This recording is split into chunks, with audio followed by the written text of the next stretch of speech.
The Golden Sayings of Epictetus.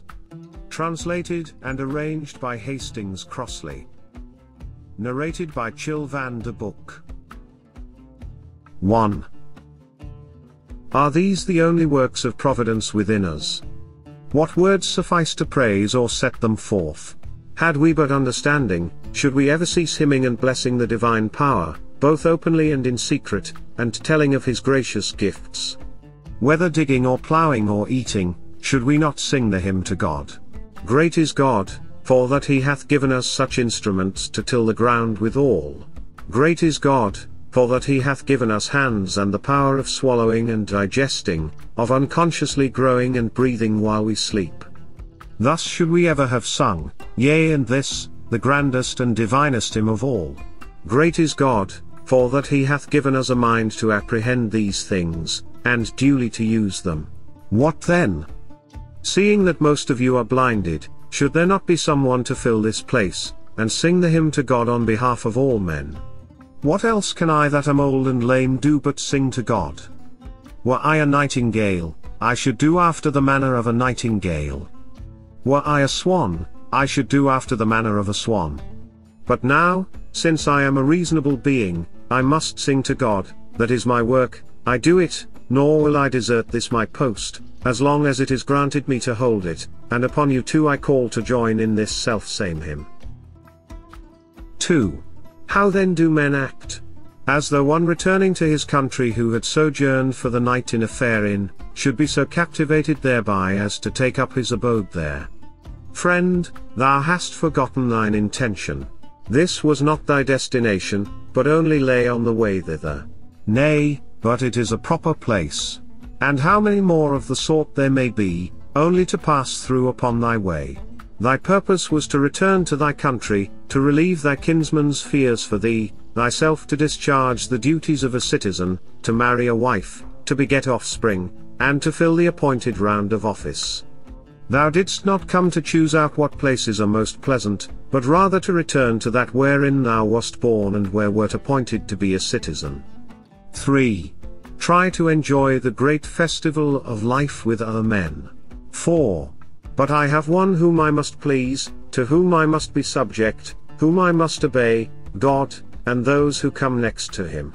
He hath entrusted me with myself, he hath made my will subject to myself alone and given me rules for the right use thereof. 5. Rufus used to say, if you have leisure to praise me, what I say is naught. In truth he spoke in such wise, that each of us who sat there, though that someone had accused him to Rufus, so surely did he lay his finger on the very deeds we did, so surely display the faults of each before his very eyes. 6. But what saith God? Had it been possible, Epictetus, I would have made both that body of thine and thy possessions free and unimpeded, but as it is, be not deceived, it is not thine own, it is but finely tempered clay. Since then this I could not do, I have given thee a portion of myself, in the power of desiring and declining and of pursuing and avoiding, and in a word the power of dealing with the things of sense. And if thou neglect not this, but place all that thou hast therein, thou shalt never be let or hindered, thou shalt never lament, thou shalt not blame or flatter any. What then? Seemeth this to thee a little thing? God forbid, be content then therewith. And so I pray the gods. 7. What saith Antisthenes? Hast thou never heard? It is a kingly thing, O Cyrus, to do well and to be evil spoken of. 8. Ay, but to debase myself thus were unworthy of me. That, said Epictetus, is for you to consider, not for me. You know yourself what you are worth in your own eyes, and at what price you will sell yourself. For men sell themselves at various prices. This was why, when Florus was deliberating whether he should appear at Nero's shows, taking part in the performance himself, Agrippinus replied, but why do not you appear? He answered, because I do not even consider the question. For the man who has once stooped to consider such questions, and to reckon up the value of external things, is not far from forgetting what manner of man he is. Why, what is it that you ask me? Is death preferable, or life? I reply, life. pain or pleasure? I reply, pleasure. Well, but if I do not act, I shall lose my head. Then go and act. But for my part I will not act. Why? Because you think yourself but one among the many threads which make up the texture of the doublet. You should aim at being like men in general, just as your thread has no ambition either to be anything distinguished compared with the other threads. But I desire to be the purple, that small and shining part which makes the rest seem fair and beautiful. Why then do you bid me become even as the multitude? Then were I no longer the purple. 9. If a man could be truly penetrated, as he ought, with this thought, that we are all in a special manner sprung from God, and that God is the Father of men as well as of gods, full surely he would never conceive aught ignoble or base of himself. Whereas if Caesar were to adopt you, your haughty looks would be intolerable. Will you not be elated at knowing that you are the Son of God? Now however it is not so with us, but seeing that in our birth these two things are commingled, the body which we share with the animals, and the reason and thought which we share with the gods, many decline towards this unhappy kinship with the dead, few rise to the blessed kinship with the divine. Since then every one must deal with each thing according to the view which he forms about it, those few who hold that they are born for fidelity, modesty, and unerring sureness in dealing with the things of sense, never conceive aught base or ignoble of themselves, but the multitude the contrary. Why, what am I? A wretched human creature, with this miserable flesh of mine. Miserable indeed. But you have something better than that paltry flesh of yours. Why then cling to the one, and neglect the other? 10. Thou art but a poor soul laden with a lifeless body. 11. The other day I had an iron lamp placed beside my household gods. I heard a noise at the door and on hastening down found my lamp carried off. I reflected that the culprit was in no very strange case. Tomorrow, my friend, I said, you will find an earthenware lamp, for a man can only lose what he has. 12. The reason why I lost my lamp was that the thief was superior to me in vigilance. He paid however this price for the lamp, that in exchange for it he consented to become a thief, in exchange for it, to become faithless. 13. But God hath introduced man to be a spectator of himself and of his works, and not a spectator only, but also an interpreter of them. Wherefore it is a shame for man to begin and to leave off where the brutes do. Rather he should begin there, and leave off where nature leaves off in us, and that is at contemplation, and understanding, and a manner of life that is in harmony with herself. See then that ye die not without being spectators of these things. 14. You journey to Olympia to see the work of Phidias, and each of you holds it a misfortune not to have beheld these things before you die.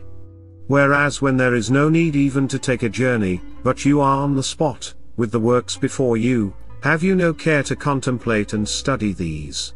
Will you not then perceive either who you are or unto what end you were born, or for what purpose the power of contemplation has been bestowed on you? Well, but in life there are some things disagreeable and hard to bear. And are there none at Olympia? Are you not scorched by the heat? Are you not cramped for room? Have you not to bathe with discomfort? Are you not drenched when it rains? Have you not to endure the clamor and shouting and such annoyances as these? Well, I suppose you set all this over against the splendor of the spectacle and bear it patiently. What then? Have you not received greatness of heart, received courage, received fortitude? What care I, if I am great of heart, for aught that can come to pass? What shall cast me down or disturb me? What shall seem painful? Shall I not use the power to the end for which I received it, instead of moaning and wailing over what comes to pass? 15. If what philosophers say of the kinship of God and man be true, what remains for men to do but as Socrates did, never, when asked one's country, to answer, I am an Athenian or a Corinthian, but I am a citizen of the world. 16. He that hath grasped the administration of the world, who hath learned that this community, which consists of God and men, is the foremost and mightiest and most comprehensive of all, that from God have descended the germs of life, not to my father only and father's father, but to all things that are born and grow upon the earth, and in an especial manner to those endowed with reason, for those only are by their nature fitted to hold communion with God, being by means of reason conjoined with him. Why should not such an one call himself a citizen of the world? Why not a son of God? Why should he fear aught that comes to pass among men?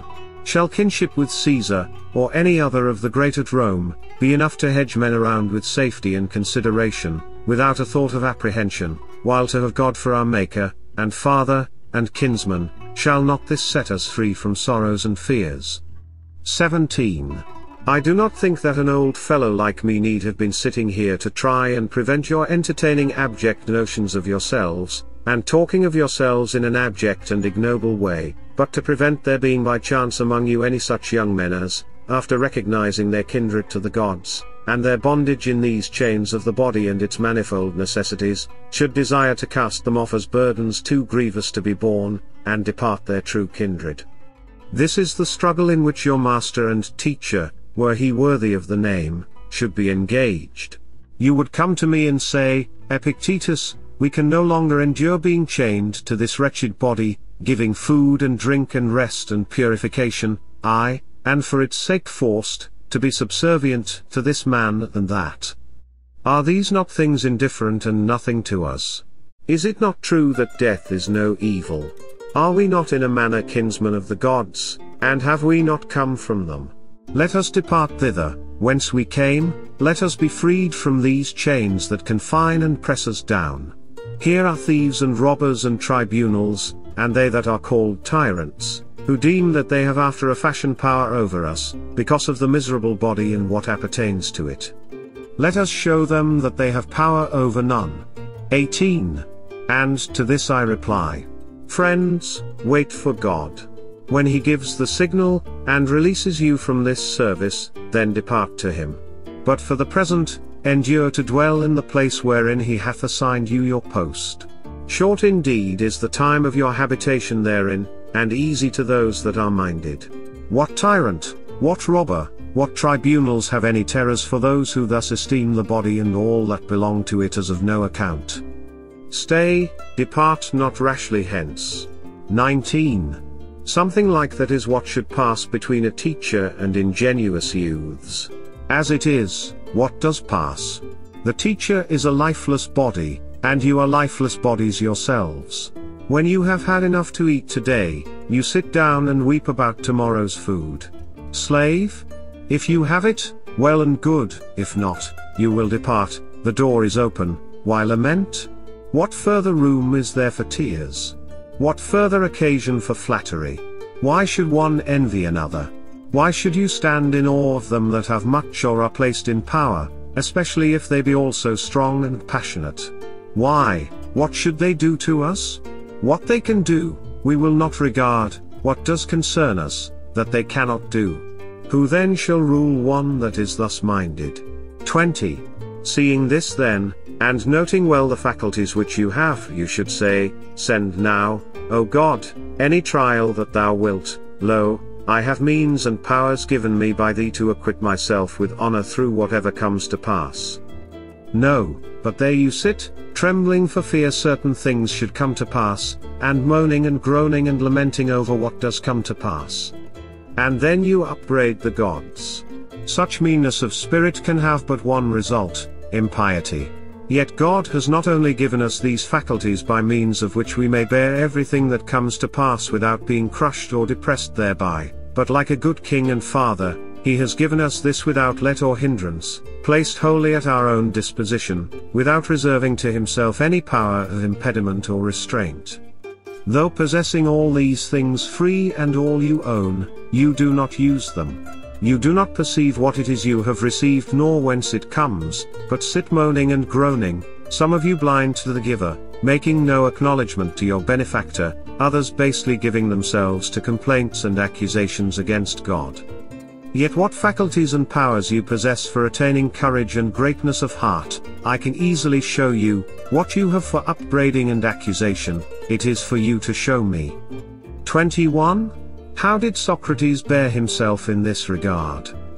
How else than as became one who was fully assured that he was the kinsman of gods? 22. If God had made that part of his own nature which he severed from himself and gave to us, liable to be hindered or constrained either by himself or any other, he would not have been God, nor would he have been taking care of us as he ought.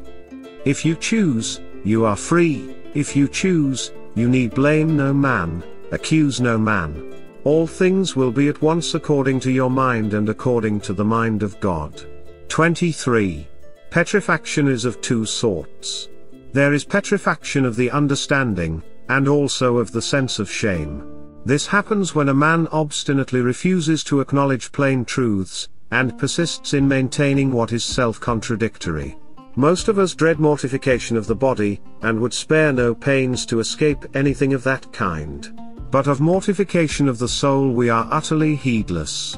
With regard, indeed, to the soul, if a man is in such a state as to be incapable of following or understanding anything, I grant you we do think him in a bad way.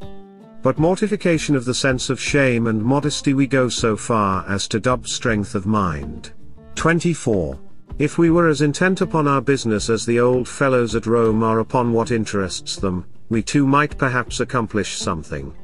I know a man older than I am, now superintendent of the corn market at Rome, and I remember when he passed through this place on his way back from exile, what an account he gave me of his former life, declaring that for the future, once home again, his only care should be to pass his remaining years in quiet and tranquility. For how few years have I left, he cried. That, I said, you will not do, but the moment the scent of Rome is in your nostrils, you will forget it all, and if you can but gain admission to court, you will be glad enough to elbow your way in, and thank God for it. Epictetus, he replied, if ever you find me setting as much as 1 foot within the court, think what you will of me? Well, as it was, what did he do? Ere ever he entered the city, he was met by a dispatch from the emperor. He took it, and forgot the whole of his resolutions. From that moment, he has been piling one thing upon another. I should like to be beside him to remind him of what he said when passing this way, and to add, how much better a prophet I am than you. What then? Do I say man is not made for an active life? Far from it. But there is a great difference between other men's occupations and ours. A glance at theirs will make it clear to you. All day long they do nothing but calculate, contrive, consult how to wring their profit out of foodstuffs, farm plots and the like. Whereas, I entreat you to learn what the administration of the world is, and what place a being endowed with reason holds therein, to consider what you are yourself, and wherein your good and evil consists. 25. A man asked me to write to Rome on his behalf who, as most people thought, had met with misfortune, for having been before wealthy and distinguished, he had afterwards lost all and was living here. So I wrote about him in a humble style. He however on reading the letter returned it to me, with the words, I asked for your help, not for your pity. No evil has happened unto me. 26. True instruction is this, to learn to wish that each thing should come to pass as it does. And how does it come to pass? As the disposer has disposed it. Now he has disposed that there should be summer and winter, and plenty and dearth, and vice and virtue, and all such opposites, for the harmony of the whole. 27. Have this thought ever present with thee, when thou losest any outward thing, what thou gainest in its stead, and if this be the more precious, say not, I have suffered loss. 28. Concerning the gods, there are who deny the very existence of the Godhead, others say that it exists, but neither bestirs nor concerns itself nor has forethought for anything. A third party attribute to it existence and forethought, but only for great and heavenly matters, not for anything that is on earth. A fourth party admit things on earth as well as in heaven, but only in general, and not with respect to each individual. A fifth, of whom were Ulysses and Socrates, are those that cry, I move not without thy knowledge. 29. Considering all these things, the good and true man submits his judgment to him that administers the universe, even as good citizens to the law of the state. And he that is being instructed should come thus minded, how may I in all things follow the gods, and, how may I rest satisfied with the divine administration, and how may I become free? For he is free for whom all things come to pass according to his will, and whom none can hinder. What then is freedom? Madness? God forbid. For madness and freedom exist not together. But I wish all that I desire to come to pass, and in the manner that I desire. You are mad, you are beside yourself. Know you not that freedom is a glorious thing and of great worth? But that what I desired at random I should wish at random to come to pass, so far from being noble, may well be exceeding base. 30. You must know that it is no easy thing for a principle to become a man's own, unless each day he maintain it and hear it maintained, as well as work it out in life. 31. You are impatient and hard to please.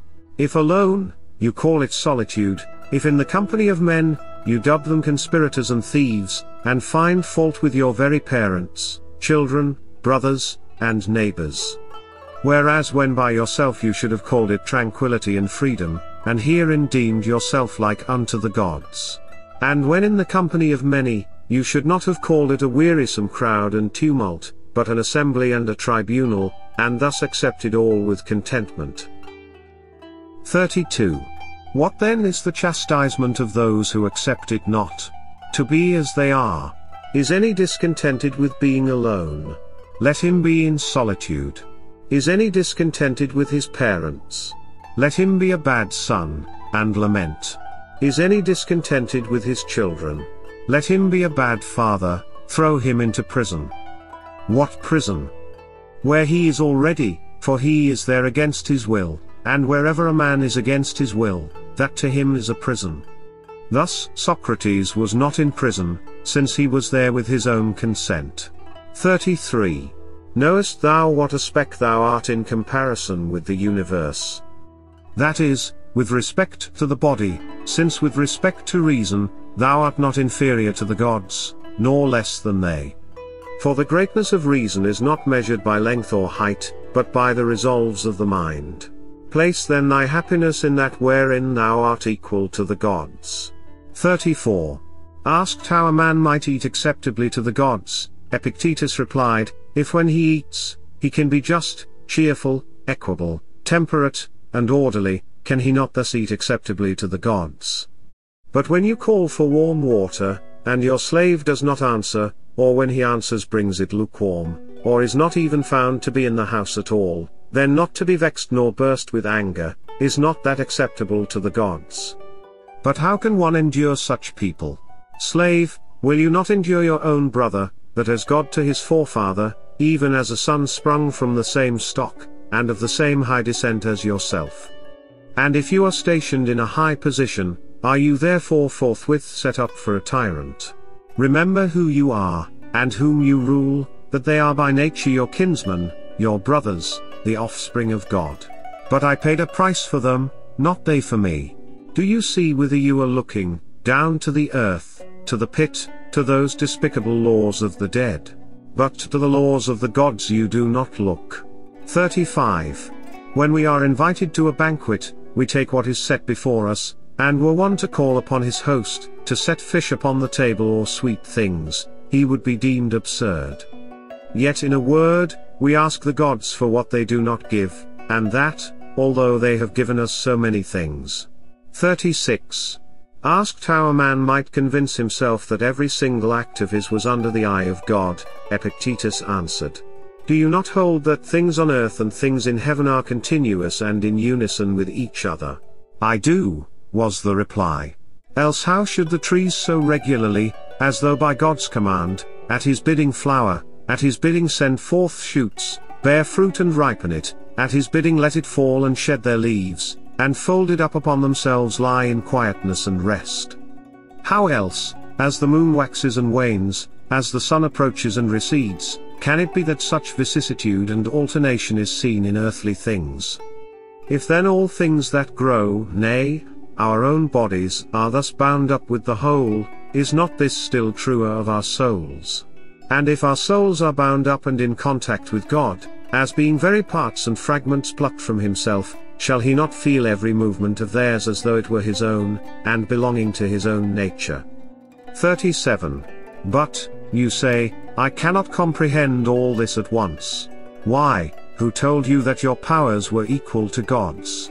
Yet God hath placed by the side of each a man's own guardian spirit, who is charged to watch over him, a guardian who sleeps not nor is deceived.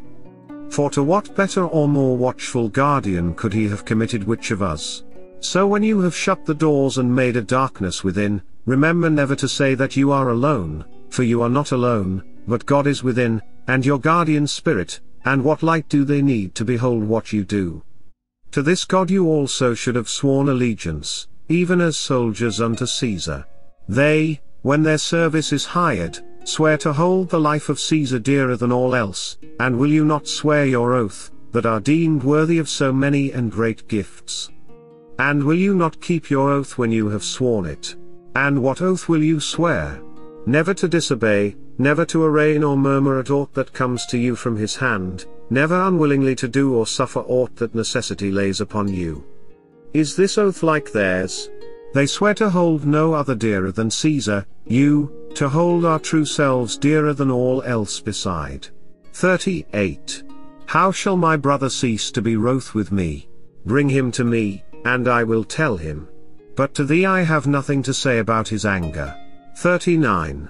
When one took counsel of Epictetus, saying, What I seek is this, how even though my brother be not reconciled to me, I may still remain as nature would have me to be, he replied, All great things are slow of growth, nay, this is true even of a grape or of a figure. If then you say to me now, I desire a fig, I shall answer, It needs time, wait till it first flower, then cast its blossom, then ripen. Whereas then the fruit of the fig tree reaches not maturity suddenly nor yet in a single hour, do you nevertheless desire so quickly, and easily to reap the fruit of the mind of man? Nay, expect it not, even though I bade you. 40. Epaphroditus had a shoemaker whom he sold as being good for nothing. This fellow, by some accident, was afterwards purchased by one of Caesar's men, and became a shoemaker to Caesar. You should have seen what respect Epaphroditus paid him then. How does the good Felician? Kindly let me know.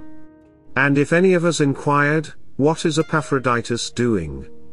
The answer was, He is consulting about so and so with Felician. Had he not sold him as good for nothing? Who had in a trice converted him into a wiseacre? This is what comes of holding of importance anything but the things that depend on the will. 41. What you shun enduring yourself, attempt not to impose on others. You shun slavery, beware of enslaving others. If you can endure to do that, one would think you had been once upon a time a slave yourself. For vice has nothing in common with virtue, nor freedom with slavery. 42. Has a man been raised to tribuneship? Every one that he meets congratulates him. One kisses him on the eyes, another on the neck, while the slaves kiss his hands. He goes home to find torches burning, he ascends to the Capitol to sacrifice. Whoever sacrificed for having had right desires, for having conceived such inclinations as nature would have him. In truth we thank the gods for that wherein we place our happiness. 43. A man was talking to me today about the priesthood of Augustus. I said to him, Let the thing go, my good sir, you will spend a good deal to no purpose. Well, but my name will be inserted in all documents and contracts. Will you be standing there to tell those that read them, that is my name written there? And even if you could now be there in every case, what will you do when you are dead? At all events my name will remain. Inscribe it on a stone and it will remain just as well. And think, beyond Nicopolis what memory of you will there be? But I shall have a golden wreath to wear. If you must have a wreath, get a wreath of roses and put it on, you will look more elegant. 44. Above all, remember that the door stands open. Be not more fearful than children, but as they, when they weary of the game, cry, I will play no more, even so, when thou art in the like case, cry, I will play no more and depart. But if thou stayest, make no lamentation. 45. Is there smoke in the room? If it be slight, I remain, if grievous, I quit it. For you must remember this and hold it fast, that the door stands open. You shall not dwell at Nicopolis. Well and good. Nor at Athens. Then I will not dwell at Athens either. Nor at Rome. Nor at Rome either. You shall dwell in Gyar. Well, but to dwell in Gyar seems to me like a grievous smoke. I depart to a place where none can forbid me to dwell, that habitation is open unto all. As for the last garment of all, that is the poor body, beyond that, none can do aught unto me. This why Demetrius said to Nero, You threaten me with death, it is nature who threatens you. 46. The beginning of philosophy is to know the condition of one's own mind. If a man recognizes that this is in a weakly state, he will not then want to apply it to questions of the greatest moment. As it is, men who are not fit to swallow even a morsel, buy whole treatises and try to devour them. Accordingly they either vomit them up again, or suffer from indigestion, whence come gripings, fluxions, and fevers. Whereas they should have stopped to consider their capacity. 47. In theory it is easy to convince an ignorant person. In actual life, men not only object to offer themselves to be convinced, but hate the man who has convinced them. Whereas Socrates used to say that we should never lead a life not subjected to examination. 48. This is the reason why Socrates, when reminded that he should prepare for his trial, answered, Thinkest thou not that I have been preparing for it all my life? In what way? I have maintained that which in me lay. How so? I have never, secretly or openly, done a wrong unto any. 49. In what character dost thou now come forward? As a witness summoned by God. Come thou, saith God, and testify for me, for thou art worthy of being brought forward as a witness by me. Is aught that is outside thy will either good or bad? Do I hurt any man? Have I placed the good of each in the power of any other than himself? What witness dost thou bear to God? I am in evil state, Master, I am undone. None careth for me, none giveth me aught, all men blame, all speak evil of me. Is this the witness thou wilt bear, and do dishonour to the calling wherewith he hath called thee, because he hath done thee so great honour, and deemed thee worthy of being summoned to bear witness in so great a cause? 50. Wouldst thou have men speak good of thee? Speak good of them. And when thou hast learned to speak good of them, try to do good unto them, and thus thou wilt reap in return their speaking good of thee. 51. When thou goest into any of the great, remember that another from above sees what is passing, and that thou shouldst please him rather than man. He therefore asks thee, In the schools, what didst thou call exile, imprisonment, bonds, death and shame? I called them things indifferent. What then dost thou call them now? Are they at all changed? No. Is it then thou that art changed? No. Say then, what are things indifferent? Things that are not in our power. Say then, what follows? That things which are not in our power are nothing to me. Say also what things you hold to be good. A will such as it ought to be, and a right use of the things of sense. And what is the end? To follow thee. 52. That Socrates should ever have been so treated by the Athenians. Slave? Why say Socrates? Speak of the thing as it is, that ever then the poor body of Socrates should have been dragged away and haled by main force to prison. That ever hemlock should have been given to the body of Socrates, that should have breathed its life away. Do you marvel at this? Do you hold this unjust? Is it for this that you accuse God? Had Socrates no compensation for this? Where then for him was the ideal good? Whom shall we hearken to, you or him? And what says he? Anytus and Miletus may put me to death, to injure me is beyond their power. And again, if such be the will of God, so let it be. 53. Nay, young man, for heaven's sake, but once thou hast heard these words, go home and say to thyself, It is not Epictetus that has told me these things, how indeed should he? No, it is some gracious God through him. else it would never have entered his head to tell me them, he that is not used to speak to anyone thus. Well, then, let us not lie under the wrath of God, but be obedient unto him.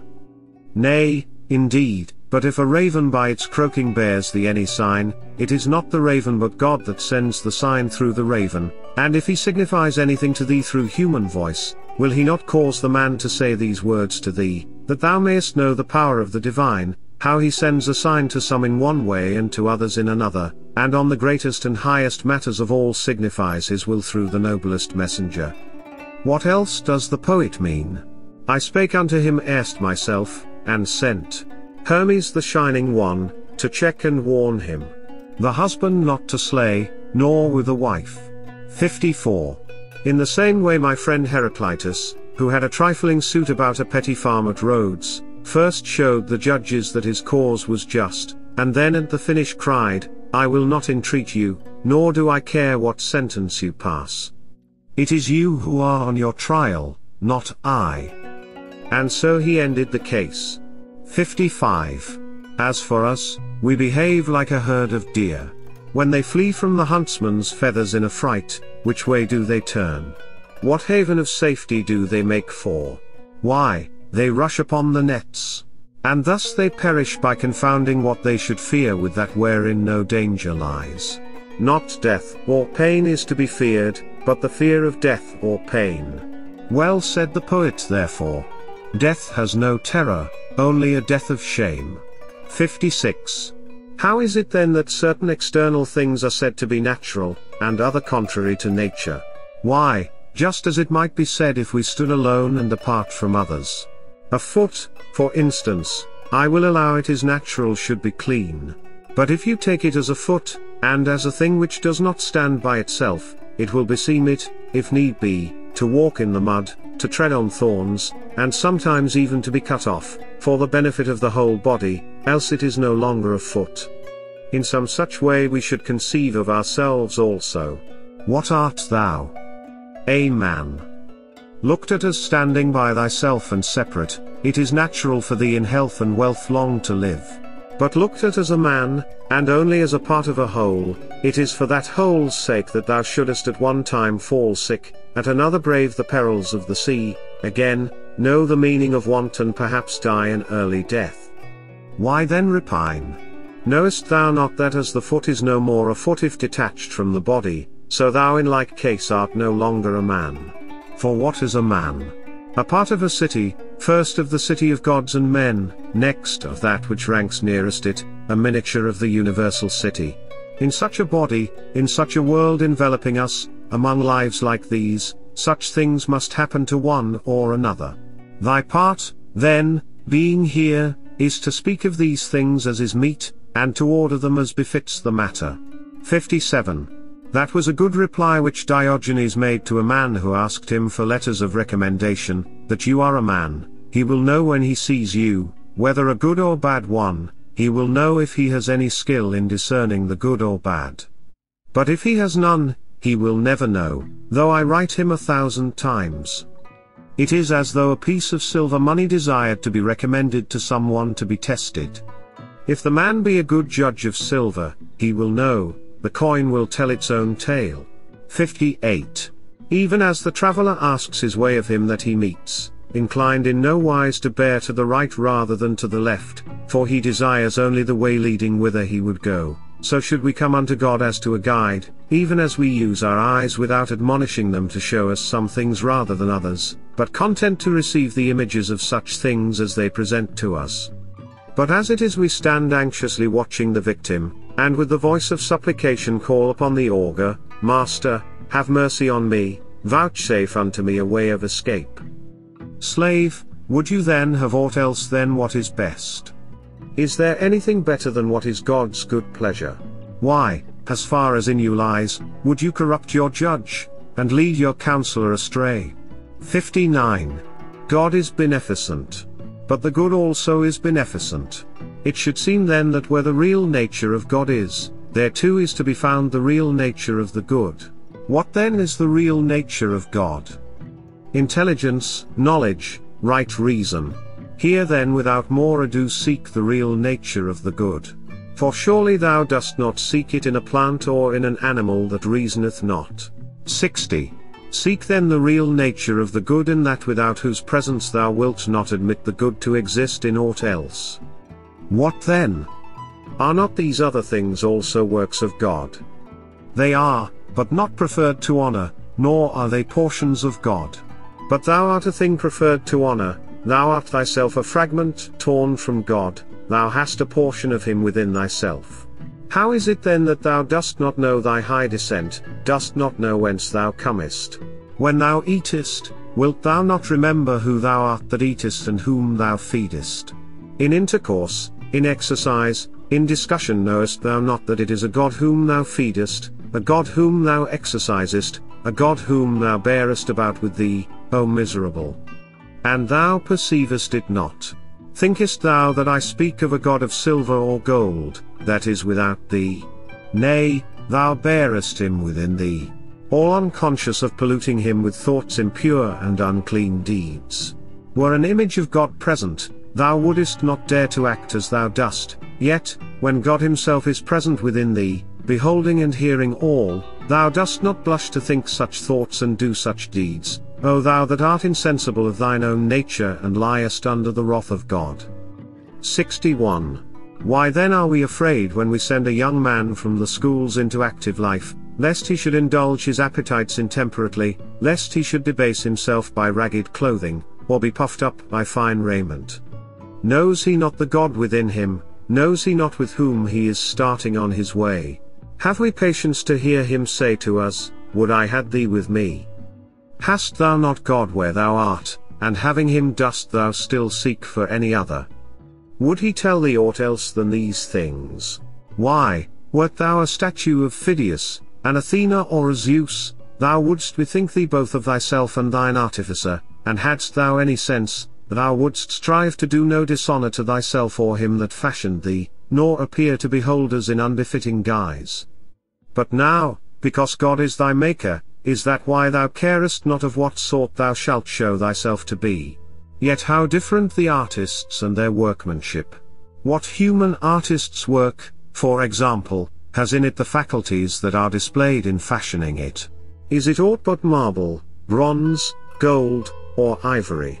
Nay, when the Athena of Phidias has put forth her hand and received therein a victory, in that attitude she stands for evermore.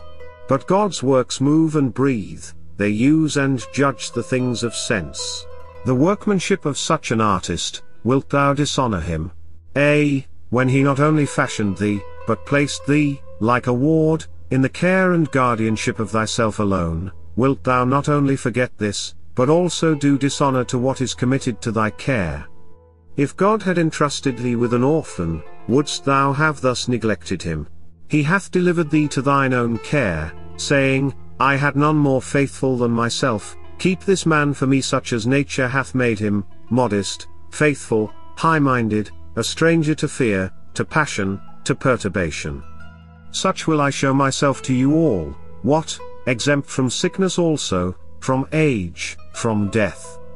Nay, but accepting sickness, accepting death as becomes a god. 62. No labor, according to Diogenes, is good but that which aims at producing courage and strength of soul rather than of body. 63.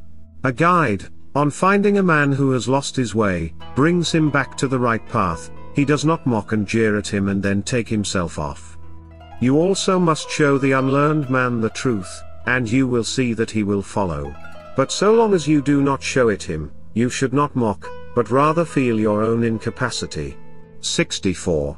It was the first and most striking characteristic of Socrates never to become heated in discourse, never to utter an injurious or insulting word. On the contrary, he persistently bore insult from others and thus put an end to the fray. If you care to know the extent of his power in this direction, read Xenophon's Banquet, and you will see how many quarrels he put an end to. This is why the poets are right in so highly commending this faculty. Quickly and wisely with all even bitter feuds would he settle. Nevertheless the practice is not very safe at present, especially in Rome. One who adopts it, I need not say, ought not to carry it out in an obscure corner, but boldly accost, if occasion serve, some personage of rank or wealth. Can you tell me, sir, to whose care you entrust your horses? I can. Is it to the first comer, who knows nothing about them? Certainly not. Well, what of the man who takes care of your gold, your silver or your raiment? He must be experienced also. And your body, have you ever considered about entrusting it to anyone's care? Of course I have. And no doubt to a person of experience as a trainer, a physician. Surely. And these things the best you possess, or have you anything more precious? What can you mean? I mean that which employs these, which weights all things, which takes counsel and resolve. Oh, you mean the soul. You take me rightly, I do mean the soul. By heaven, I hold that far more precious than all else I possess. Can you show me then what care you bestow on a soul? For it can scarcely be thought that a man of your wisdom and consideration in the city would suffer your most precious possession to go to ruin through carelessness and neglect. Certainly not. Well, do you take care of it yourself? Did anyone teach you the right method, or did you discover it yourself? Now here comes in the danger, first, that the great man may answer, "Why, what is that to you, my good fellow? Are you my master?" And then, if you persist in troubling him, may raise his hand to strike you. It is a practice of which I was myself a warm admirer until such experiences as these befell me. 65. When a youth was giving himself airs in the theatre and saying, "I am wise, for I have conversed with many wise men," Epictetus replied, "I too have conversed with many rich men, yet I am not rich." 66. We see that a carpenter becomes a carpenter by learning certain things, that a pilot, by learning certain things, becomes a pilot. Possibly also in the present case the mere desire to be wise and good is not enough.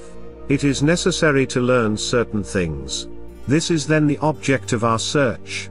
The philosophers would have us first learn that there is a God, and that his providence directs the universe, further, that to hide from him not only one's acts but even one's thoughts and intentions is impossible, secondly, what the nature of God is. Whatever that nature is discovered to be, the man who would please and obey him must strive with all his might to be made like unto him. If the divine is faithful, he also must be faithful; if free, he also must be free; if beneficent, he also must be beneficent; if magnanimous, he also must be magnanimous.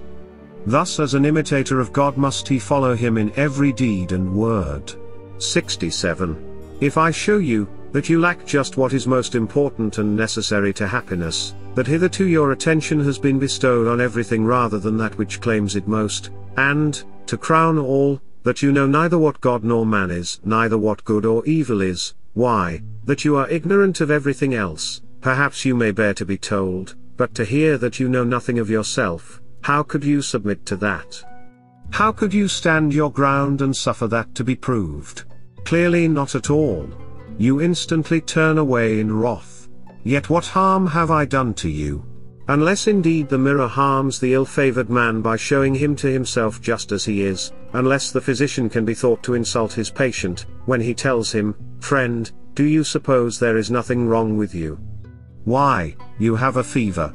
Eat nothing today, and drink only water." Yet no one says, "What an insufferable insult." Whereas if you say to a man, "Your desires are inflamed, your instincts of rejection are weak and low, your aims are inconsistent, your impulses are not in harmony with nature, your opinions are rash and false," he forthwith goes away and complains that you have insulted him. 68. Our way of life resembles a fair. The flocks and herds are passing along to be sold, and the greater part of the crowd to buy and sell. But there are some few who come only to look at the fair, to inquire how and why it is being held, upon what authority and with what object. So too, in this great fair of life, some, like the cattle, trouble themselves about nothing but the fodder. Know all of you, who are busied about land, slaves and public posts, that these are nothing but fodder. Some few there are attending the fair, who love to contemplate what the world is, what he that administers it. Can there be no administrator? Is it possible, that while neither city nor household could endure even a moment without one to administer and see to its welfare, this fabric, so fair, so vast, should be administered in order so harmonious, without a purpose and by blind chance? There is therefore an administrator. What is his nature and how does he administer? And who are we that are his children, and what work were we born to perform? Have we any close connection or relation with him or not? Such are the impressions of the few of whom I speak. And further, they apply themselves solely to considering and examining the great assembly before they depart. Well, they are derided by the multitude. So are the lookers-on by the traders, aye, and if the beasts had any sense, they would deride those who thought much of anything but fodder. 69. I think I know now what I never knew before, the meaning of the common saying, a fool you can neither bend nor break. Pray heaven I may never have a wise fool for my friend. There is nothing more intractable, my resolve is fixed. Why so madmen say too, but the more firmly they believe in their delusions, the more they stand in need of treatment. 70. Oh! When shall I see Athens and its Acropolis again? Miserable man! Art thou not contented with the daily sights that meet thine eyes? Canst thou behold aught greater or nobler than the sun, moon, and stars, than the outspread earth and sea? If indeed thou apprehendest him who administers the universe, if thou bearest him about within thee, canst thou still hanker after mere fragments of stone and fine rock? When thou art about to bid farewell to the sun and moon itself, wilt thou sit down and cry like a child? Why, what didst thou hear, what didst thou learn?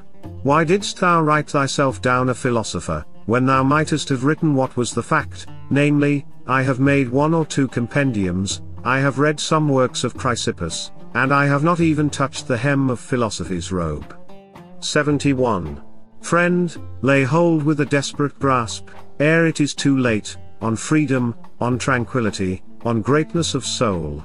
Lift up thy head, as one escaped from slavery, dare to look up to God, and say, deal with me henceforth as thou wilt, thou and I are of one mind. I am thine, I refuse nothing that seeth good to thee, lead on whither thou wilt, clothe me in what garb thou pleasest, wilt thou have me a ruler or a subject, at home or in exile, poor or rich?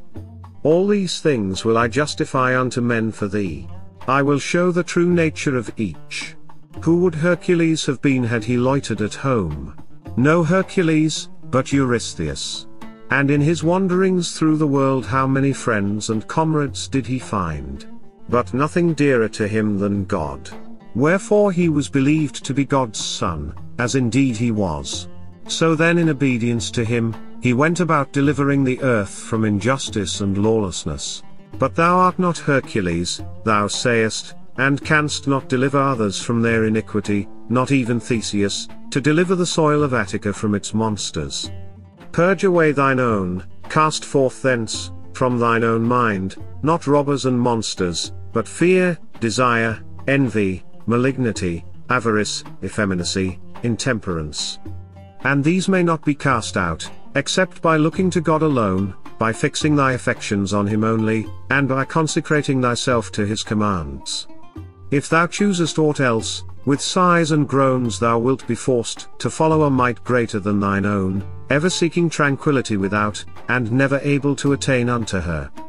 For thou seekest her where she is not to be found, and where she is, there thou seekest her not. 72. If a man would pursue philosophy, his first task is to throw away conceit. For it is impossible for a man to begin to learn what he has a conceit that he already knows. 73.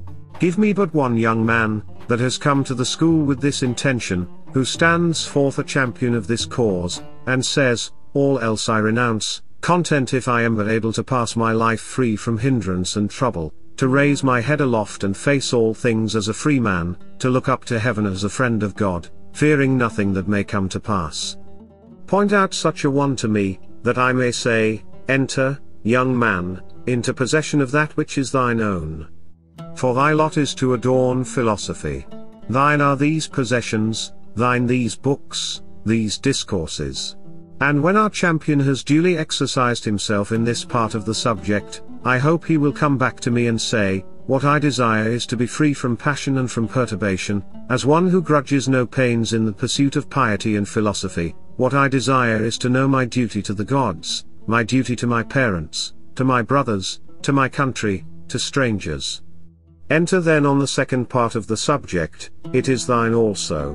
But I have already mastered the second part, only I wish to stand firm and unshaken, as firm when asleep as when awake, as firm when elated with wine as in despondency and dejection.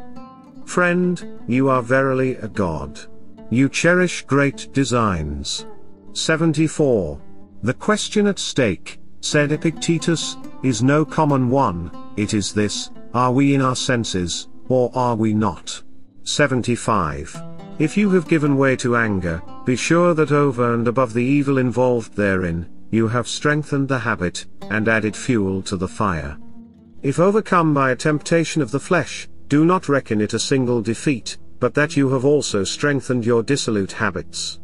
Habits and faculties are necessarily affected by the corresponding acts. Those that were not there before, spring up, the rest gain in strength and extent. This is the account which philosophers give of the origin of diseases of the mind. Suppose you have once lusted after money, if reason sufficient to produce a sense of evil be applied, then the lust is checked, and the mind at once regains its original authority, whereas if you have recourse to no remedy, you can no longer look for this return. On the contrary, the next time it is excited by the corresponding object, the flame of desire leaps up more quickly than before. By frequent repetition, the mind in the long run becomes callous, and thus this mental disease produces confirmed avarice. One who has had fever, even when it has left him, is not in the same condition of health as before, unless indeed his cure is complete. Something of the same sort is true also of diseases of the mind. Behind, there remains a legacy of traces and blisters, and unless these are effectually erased, subsequent blows on the same spot will produce no longer mere blisters, but sores. If you do not wish to be prone to anger, do not feed the habit, give it nothing which may tend its increase. At first, keep quiet and count the days when you were not angry. I used to be angry every day, then every other day, next every 2, next every 3 days. And if you succeed in passing 30 days, sacrifice to the gods in thanksgiving. 76. How then may this be attained?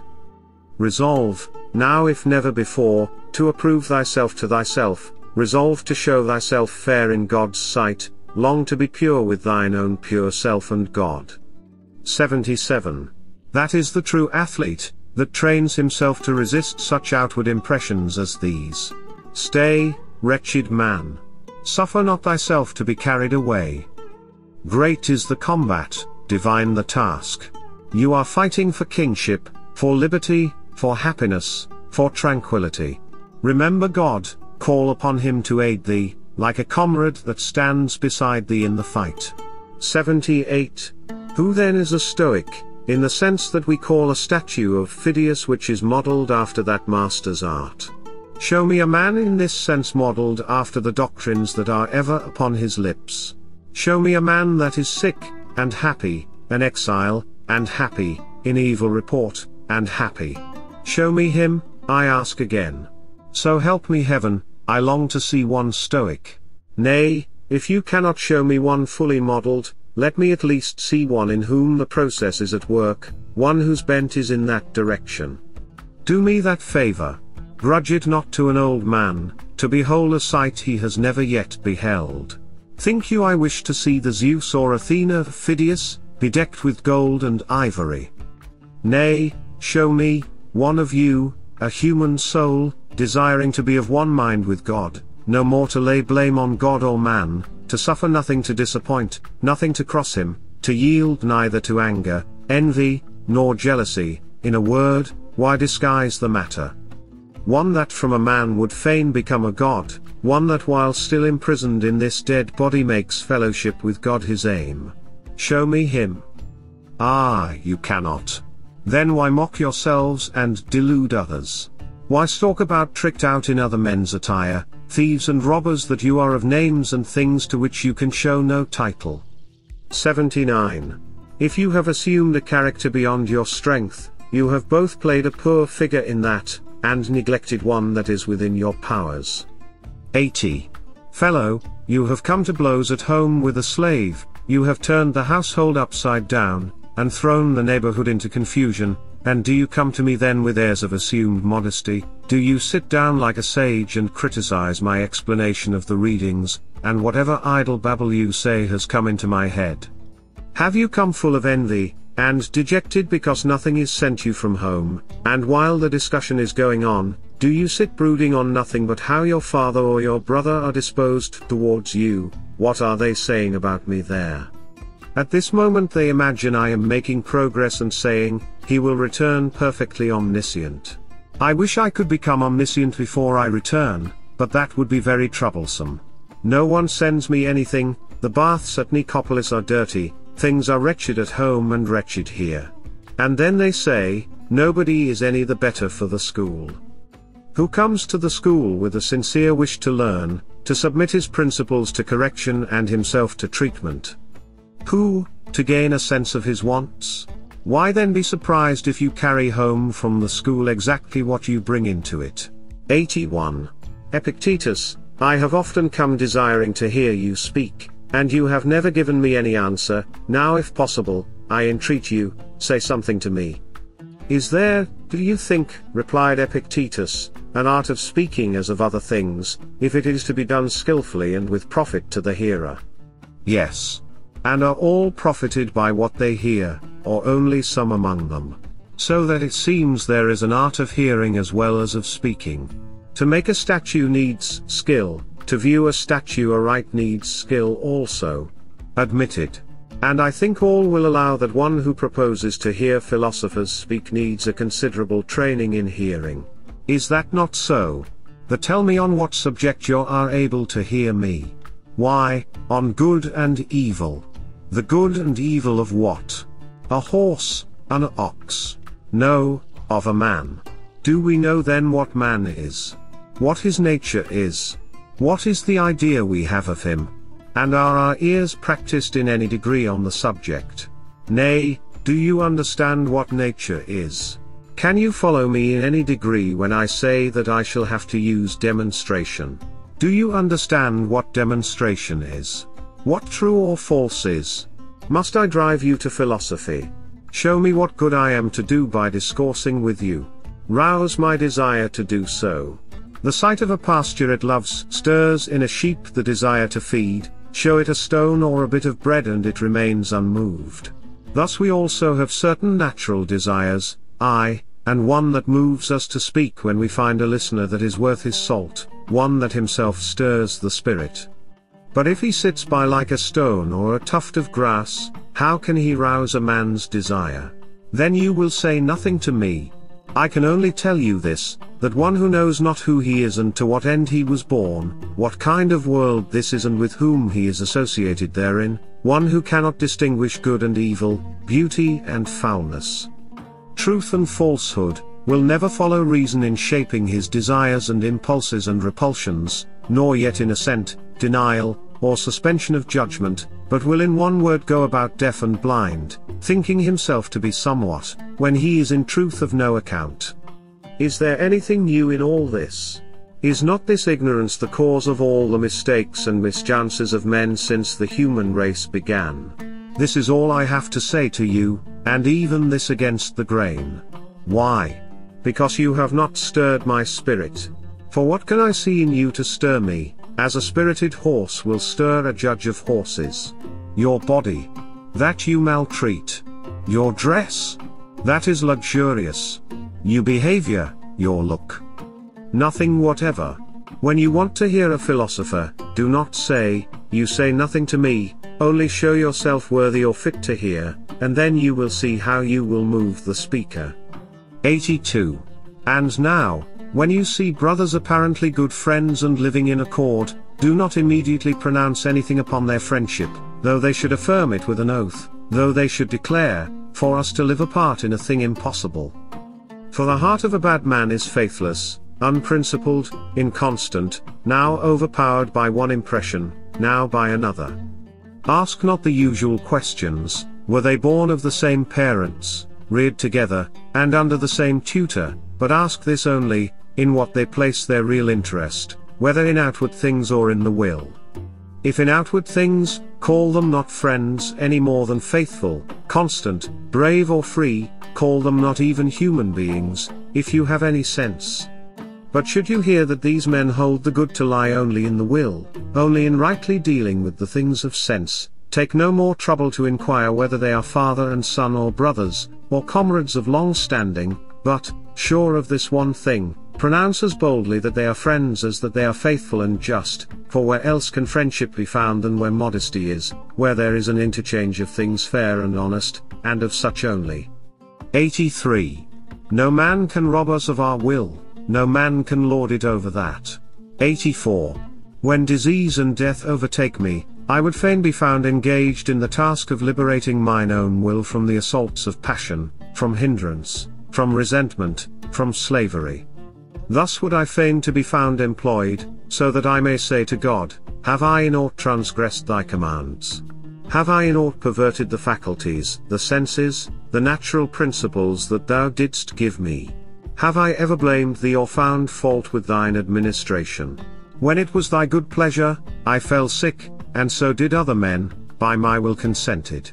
Because it was thy pleasure, I became poor, but my heart rejoiced.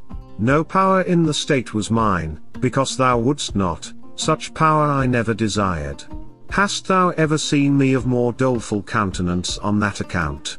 Have I not ever drawn nigh unto thee with cheerful look, waiting upon thy commands, attentive to thy signals?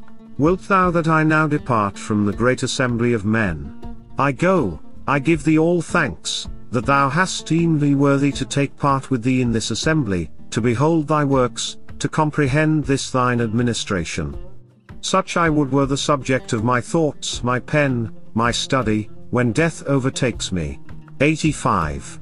Seemeth it nothing to you, never to accuse, never to blame either God or man? To wear ever the same countenance in going forth as in coming in. This was the secret of Socrates, yet he never said that he knew or taught anything. Who amongst you makes this his aim? Were it indeed so, you would gladly endure sickness, hunger, aye, death itself. 86. How are we constituted by nature? To be free, to be noble, to be modest, for what other living thing is capable of blushing, or of feeling the impression of shame? And to subordinate pleasure to the ends for which nature designed us, as a handmaid and a minister, in order to call forth our activity, in order to keep us constant to the path prescribed by nature. 87. The husbandman deals with land, physicians and trainers with the body, the wise man with his own mind. 88. Which of us does not admire what Lycurgus the Spartan did? A young citizen had put out his eye, and been handed over to him by the people to be punished at his own discretion. Lycurgus abstained from all vengeance, but on the contrary instructed and made a good man of him. Producing him in public in the theatre, he said to the astonished Spartans, I received this young man at your hands full of violence and wanton insolence, I restore him to you in his right mind and fit to serve his country. 89. A money changer may not reject Caesar's coin, nor may the seller of herbs, but must when once the coin is shown, deliver what is sold for it, whether he will or no. So is it also with the soul. Once the good appears, it attracts towards itself, evil repels. But a clear and certain impression of the good the soul will never reject, any more than men do Caesar's coin. On this hangs every impulse alike of man and God. 90. Asked what common sense was, Epictetus replied, as that may be called a common ear which distinguishes only sounds, while that which distinguishes musical notes is not common but produced by training, so there are certain things which men not entirely perverted see by the natural principles common to all. Such a constitution of the mind is called common sense. 91. Canst thou judge men? Then make us imitators of thyself, as Socrates did. Do this, do not do that, else will I cast thee into prison, This is not governing men like reasonable creatures. Say rather, as God hath ordained, so do, else thou wilt suffer chastisement and loss. Askest thou what loss? None other than this, to have left undone what thou shouldst have done, to have lost the faithfulness, the reverence, the modesty that is in thee. Greater loss than this seek not to find. 92. His son is dead. What has happened? His son is dead. Nothing more. Nothing. His ship is lost. He has been haled to prison. What has happened? He has been haled to prison. But that any of these things are misfortunes to him, is an addition which every one makes of his own. But, you say, God is unjust. Is this? Why? For having given thee endurance and greatness of soul. For having made such things to be no evils. For placing happiness within thy reach, even when enduring them. For open unto thee a door, when things make not for thy good. Depart, my friend, and find fault no more. 93. You are sailing to Rome, you tell me, to obtain the post of governor of Knossos. You are not content to stay at home with the honors you had before, you want something on a larger scale, and more conspicuous. But when did you ever undertake a voyage for the purpose of reviewing your own principles and getting rid of any of them that proved unsound? Whom did you ever visit for that object? What time did you ever set yourself for that? What age? Run over the times of your life, by yourself, if you are ashamed before me. Did you examine your principles when a boy? Did you not do everything just as you do now? Or when you were a stripling, attending the school of oratory and practicing the art yourself, what did you ever imagine you lacked? And when you were a young man, entered upon public life, and were pleading causes and making a name, who any longer seemed equal to you? And at what moment would you have endured another examining your principles and proving that they were unsound? What then am I to say to you? Help me in this matter. You cry. Ah, for that I have no rule. And neither did you, if that was your object, come to me as a philosopher, but as you might have gone to a herb seller or a cobbler. What do philosophers have rules for, then? Why, that whatever may betide, our ruling faculty may be as nature would have it, and so remain. Think you this a small matter? Not so. But the greatest thing there is. Well, does it need but a short time? Can it be grasped by a passer-by? Grasp it, if you can. Then you will say, yes, I met Epictetus. I, just as you might a statue, or a monument. You saw me? And that is all. But a man who meets a man is one who learns the other's mind, and lets him see his in turn. Learn my mind, show me yours, and then go and say that you met me. Let us try each other. If I have any wrong principle, rid me of it. If you have, out with it. That is what meeting a philosopher means. Not so, you think, this is only a flying visit. While we are hiring the ship, we can see Epictetus too. Let us see what he has to say. Then on leaving you cry out on Epictetus for a worthless fellow, provincial and barbarous of speech. What else indeed did you come to judge of? 94. Whether you will or no, you are poorer than I. What then do I lack? What you have not, constancy of mind, such as nature would have it be, tranquility. Patron or no patron, what care I? But you do care. I am richer than you, I am not racked with anxiety as to what Caesar may think of me, I flatter none on that account. This is what I have, instead of vessels of gold and silver. Your vessels may be of gold, but your reason, your principles, your accepted views, your inclinations, your desires are of earthenware. 95. To you, all you have seems small, to me, all I have seems great. Your desire is insatiable, mine is satisfied. See children thrusting their hands into a narrow-necked jar, and striving to pull out the nuts and figs it contains. If they fill the hand, they cannot pull it out again, and then they fall to tears. Let go a few of them, and then you can draw out the rest. You, too, let your desire go. Covet not many things, and you will obtain. 96. Pittacus wronged by one whom he had it in his power to punish, let him go free, saying, forgiveness is better than revenge. The one shows native gentleness, the other savagery. 97. My brother ought not to have treated me thus. True, but he must see to that. However he may treat me, I must deal rightly by him. This is what lies with me, what none can hinder. 98. Nevertheless a man should also be prepared to be sufficient unto himself, to dwell with himself alone, even as God dwells with himself alone, shares his repose with none, and considers the nature of his own administration, intent upon such thoughts as are meet unto himself.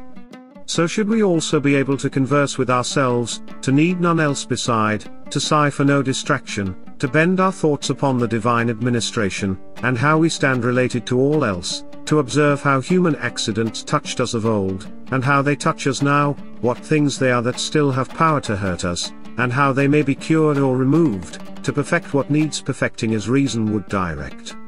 99.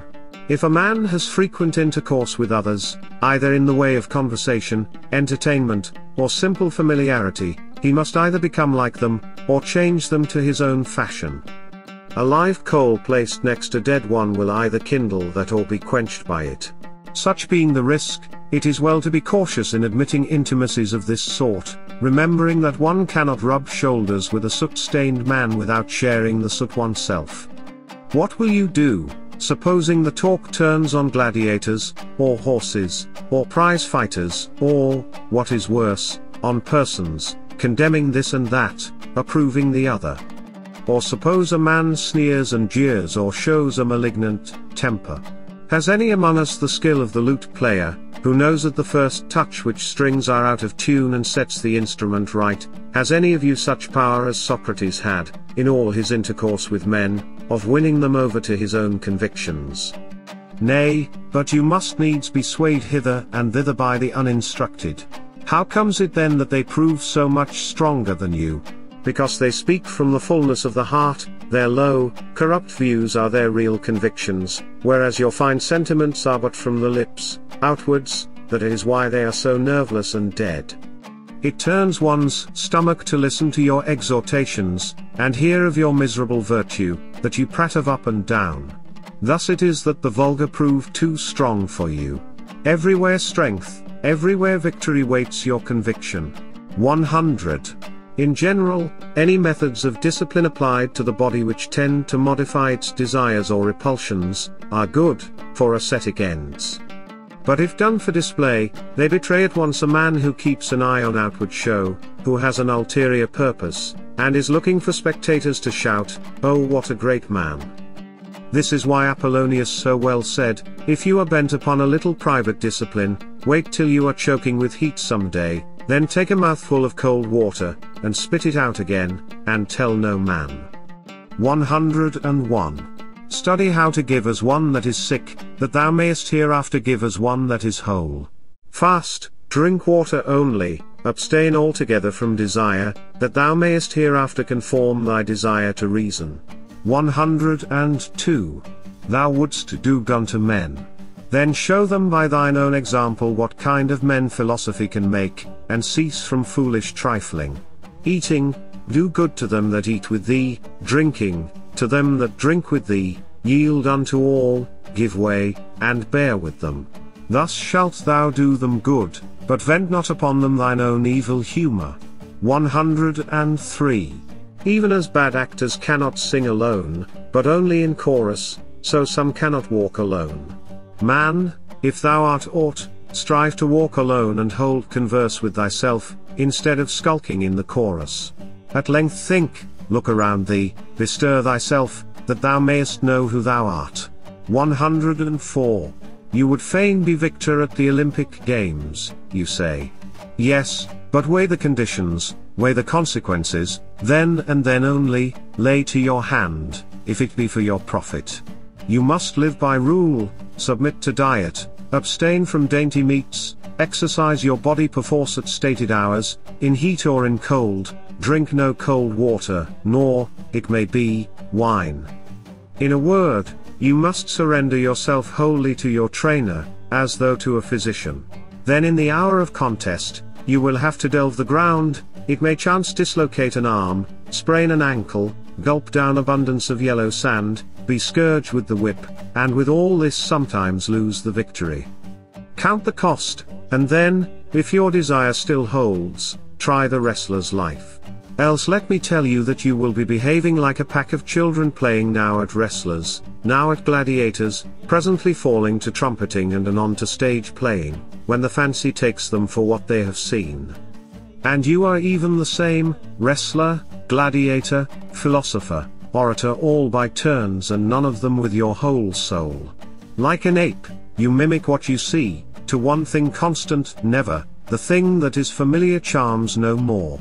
This is because you never undertook aught with due consideration, nor after strictly testing and viewing it from every side. No, your choice was thoughtless, the glow of your desire had waxed cold. Friend, bethink you first what it is you would do, and then what your own nature is able to bear.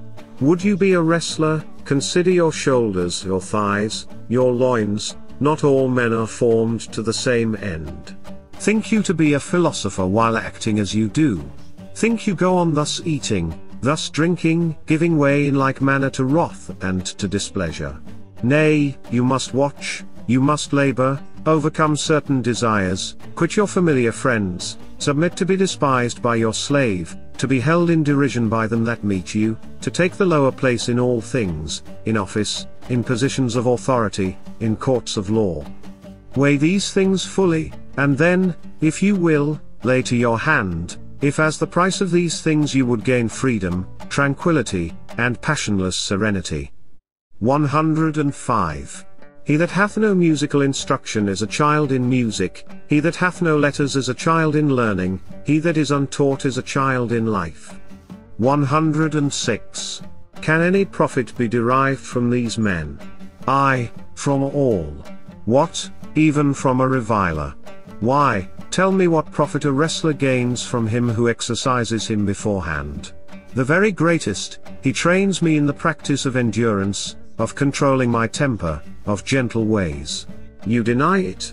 What, the man who lays hold of my neck, and disciplines loins and shoulders, does me good, while he that trains me to keep my temper does me none. This is what it means, not knowing how to gain advantage from men. Is my neighbor bad? Bad to himself, but good to me, he brings my good temper, my gentleness into play. Is my father bad? Bad to himself, but good to me. This is the rod of Hermes, touch what you will with it, they say, and it becomes gold. Nay, but bring what you will and I will transmute it into good. Bring sickness, bring death, bring poverty and reproach, bring trial for life, all these things through the rod of Hermes shall be turned to profit. 107. Till then these sound opinions have taken firm root in you, and you have gained a measure of strength for your security, I counsel you to be cautious in associating with the uninstructed. Else whatever impressions you receive upon the tablets of your mind in the school will day by day melt and disappear, like wax in the sun. Withdraw then somewhere far from the sun, while you have these waxen sentiments. 108. We must approach this matter in a different way, it is great and mystical, it is no common thing, nor given to every man. Wisdom alone, it may be, will not suffice for the care of youth, a man needs also a certain measure of readiness, an aptitude for the office, aye, and certain bodily qualities, and above all, to be counselled of God himself to undertake this post, even as he counselled Socrates to fill the post of one who confutes error, assigning to Diogenes the royal office of high reproof, and to Zeno that of positive instruction. Whereas you would fain set up for a physician provided with nothing but drugs.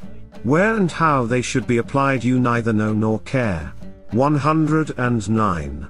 If what charms you is nothing but abstract principles, sit down and turn them over quietly in your mind, but never dub yourself a philosopher, nor suffer others to call you so. Say rather, he is in error, for my desires, my impulses are unaltered. I give in my adhesion to what I did before, nor has my mode of dealing with the things of sense undergone any change. 110. When a friend inclined to cynic views asked Epictetus what sort of person a true cynic should be, requesting a general sketch of the system, he answered, "We will consider that at leisure. At present I content myself with saying this much: if a man put his hand to so weighty a matter without God, the wrath of God abides upon him. That which he covets will but bring upon him public shame. Not even on finding himself in a well-ordered house does a man step forward and say to himself, I must be master here. Else the lord of that house takes notice of it, and, seeing him insolently giving orders, drags him forth and chastises him. So it is also in this great city, the world. Here also is there a lord of the house, who orders all thing. Thou art the sun. In thine orbit thou hast power to make the year and the seasons, to bid the fruits of the earth to grow and increase, the winds arise and fall. Thou canst in due measure cherish with thy warmth the frames of men, go make thy circuit, and thus minister unto all, from the greatest to the least. Thou canst lead a host against Troy, be Agamemnon.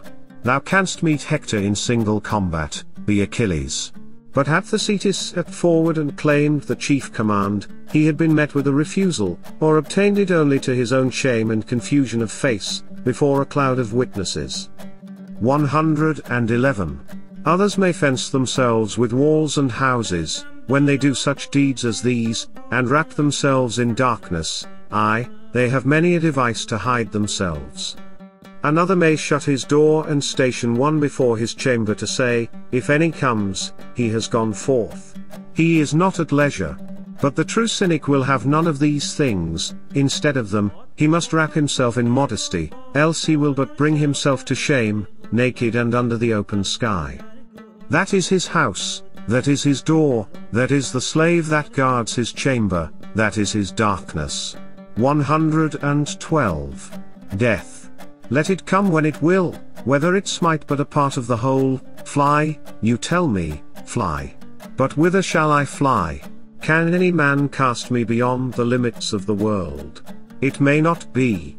And whithersoever I go, there shall I still find sun, moon, and stars, there I shall find dreams, and omens, and converse with the gods. 113. Furthermore, the true cynic must know that he is sent as a messenger from God to men, to show unto them that as touching good and evil they are in error, looking for these where they are not to be found, nor ever bethinking themselves where they are. And like Diogenes when brought before Philip after the battle of Chaeronea, the cynic must remember that he is a spy. For a spy he really is, to bring back word what things are on man's side, and what against him. And when he had diligently observed all, he must come back with a true report, not terrified into announcing them to be foes that are no foes, nor otherwise perturbed or confounded by the things of sense. 114. How can it be that one who hath nothing, neither raiment, nor house, nor home, nor bodily tendance, nor servant, nor city, should yet live tranquil and contented? Behold, God hath sent you a man to show you in act and deed that it may be so. Behold me. I have neither house nor possessions nor servants, the ground is my couch, I have no wife, no children, no shelter, nothing but earth and sky, and one poor cloak. And what lack I yet? Am I not untouched by sorrow, by fear? Am I not free? When have I laid anything to the charge of God or man? When have I accused any? Hath any of you seen me with a sorrowful countenance? And in what wise treat I those of whom you stand in fear and awe? Is it not as slaves? Who when he seeth me doth not think that he beholdeth his master and his king? 115. Give thyself more diligently to reflection, know thyself, take counsel with the Godhead, without God put thine hand unto nothing. 116. But to marry and to rear offspring, said the young man, will the cynic hold himself bound to undertake this as a chief duty. Grant me a republic of wise men, answered Epictetus, and perhaps none will lightly take the cynic life upon him. For on whose account should he embrace that method of life? Suppose however that he does, there will then be nothing to hinder his marrying and rearing offspring. For his wife will be even such another as himself, and likewise her father, and in like manner will his children be brought up. But in the present condition of things, which resembles an army in battle array, ought not the cynic to be free from all distraction and given wholly to the service of God, so that he can go in and out among men, neither fettered by the duties nor entangled by the relations of common life? For if he transgress them, he will forfeit the character of a good man and true, whereas if he observe them, there is an end to him as the messenger, the spy, the herald of the gods. 117. Ask me if you choose if a cynic shall engage in the administration of the state. O fool, seek you a nobler administration than that in which he is engaged. Ask you if a man shall come forward in the Athenian assembly and talk about revenue and supplies, when his business is to converse with all men, Athenians, Corinthians and Romans alike, not about supplies, not about revenue, nor yet peace and war, but about happiness and misery, prosperity and adversity, slavery and freedom. Ask you whether a man shall engage in the administration of the state who is engaged in such an administration as this. Ask me too if he shall govern, and again I will answer, fool, what greater government shall he hold than he holds already? 118. Such a man needs also to have a certain habit of body. If he appears consumptive, thin and pale, his testimony has no longer the same authority. He must not only prove to the unlearned by showing them what his soul is that it is possible to be a good man apart from all that they admire, but he must also show them, by his body, that a plain and simple manner of life under the open sky does no harm to the body either. See, I am proof of this. And my body also. As Diogenes used to do, who went about fresh of look and by the very appearance of his body drew men's eyes. But if a cynic is an object of pity, he seems a mere beggar, all turn away, all are offended at him. Nor should he be slovenly of look, so as not to scare men from him in this way either, on the contrary, his very roughness should be clean and attractive. 119. Kings and tyrants have armed guards wherewith to chastise certain persons, though they themselves be evil. But to the cynic conscience gives this power, not arms and guards. When he knows that he has watched and labored on behalf of mankind, that sleep hath found him pure, and left him purer still, that his thoughts have been the thought of a friend of the gods, of a servant, yet one that hath a part in the government of the supreme God, that the words are ever on his lips. Lead me, O God, and thou, O destiny, as well as these. If this be God's will, so let it be. Why should he not speak boldly unto his own brethren, unto his children, in a word, unto all that are akin to him? 120. Does a philosopher apply to people to come and hear him? Does he not rather, of his own nature, attract those that will be benefited by him, like the sun that warms, the food that sustains them? What physician applies to men to come and be healed? Though indeed I hear that the physicians at Rome do nowadays apply for patients, in my time they were applied to, I apply to you to come and hear that you are in evil case, that what deserves your attention most is the last thing to gain it, that you know not good from evil, and are in short a hapless wretch, a fine way to apply. Though unless the words of the philosopher affect you thus, speaker and speech are alike dead. 121. A philosopher's school is a surgery, pain, not pleasure, you should have felt therein. For on entering none of you is whole. One has a shoulder out of joint, another an abscess, a third suffers from an issue, a fourth from pains in the head. And am I then to sit down and treat you to pretty sentiments and empty flourishes, so that you may applaud me and depart, with neither shoulder, nor head, nor issue, nor abscess a whit the better for your visit? Is it then for this that young men are to quit their homes, and leave parents, friends, kinsmen and substance to mouth out bravo to your empty phrases? 122. If any be unhappy, let him remember that he is unhappy by reason of himself alone. For God hath made all men to enjoy felicity and constancy of good. 123. Shall we never wean ourselves, shall we never heed the teachings of philosophy, unless perchance they have been sounding in our ears like an enchanter's drone?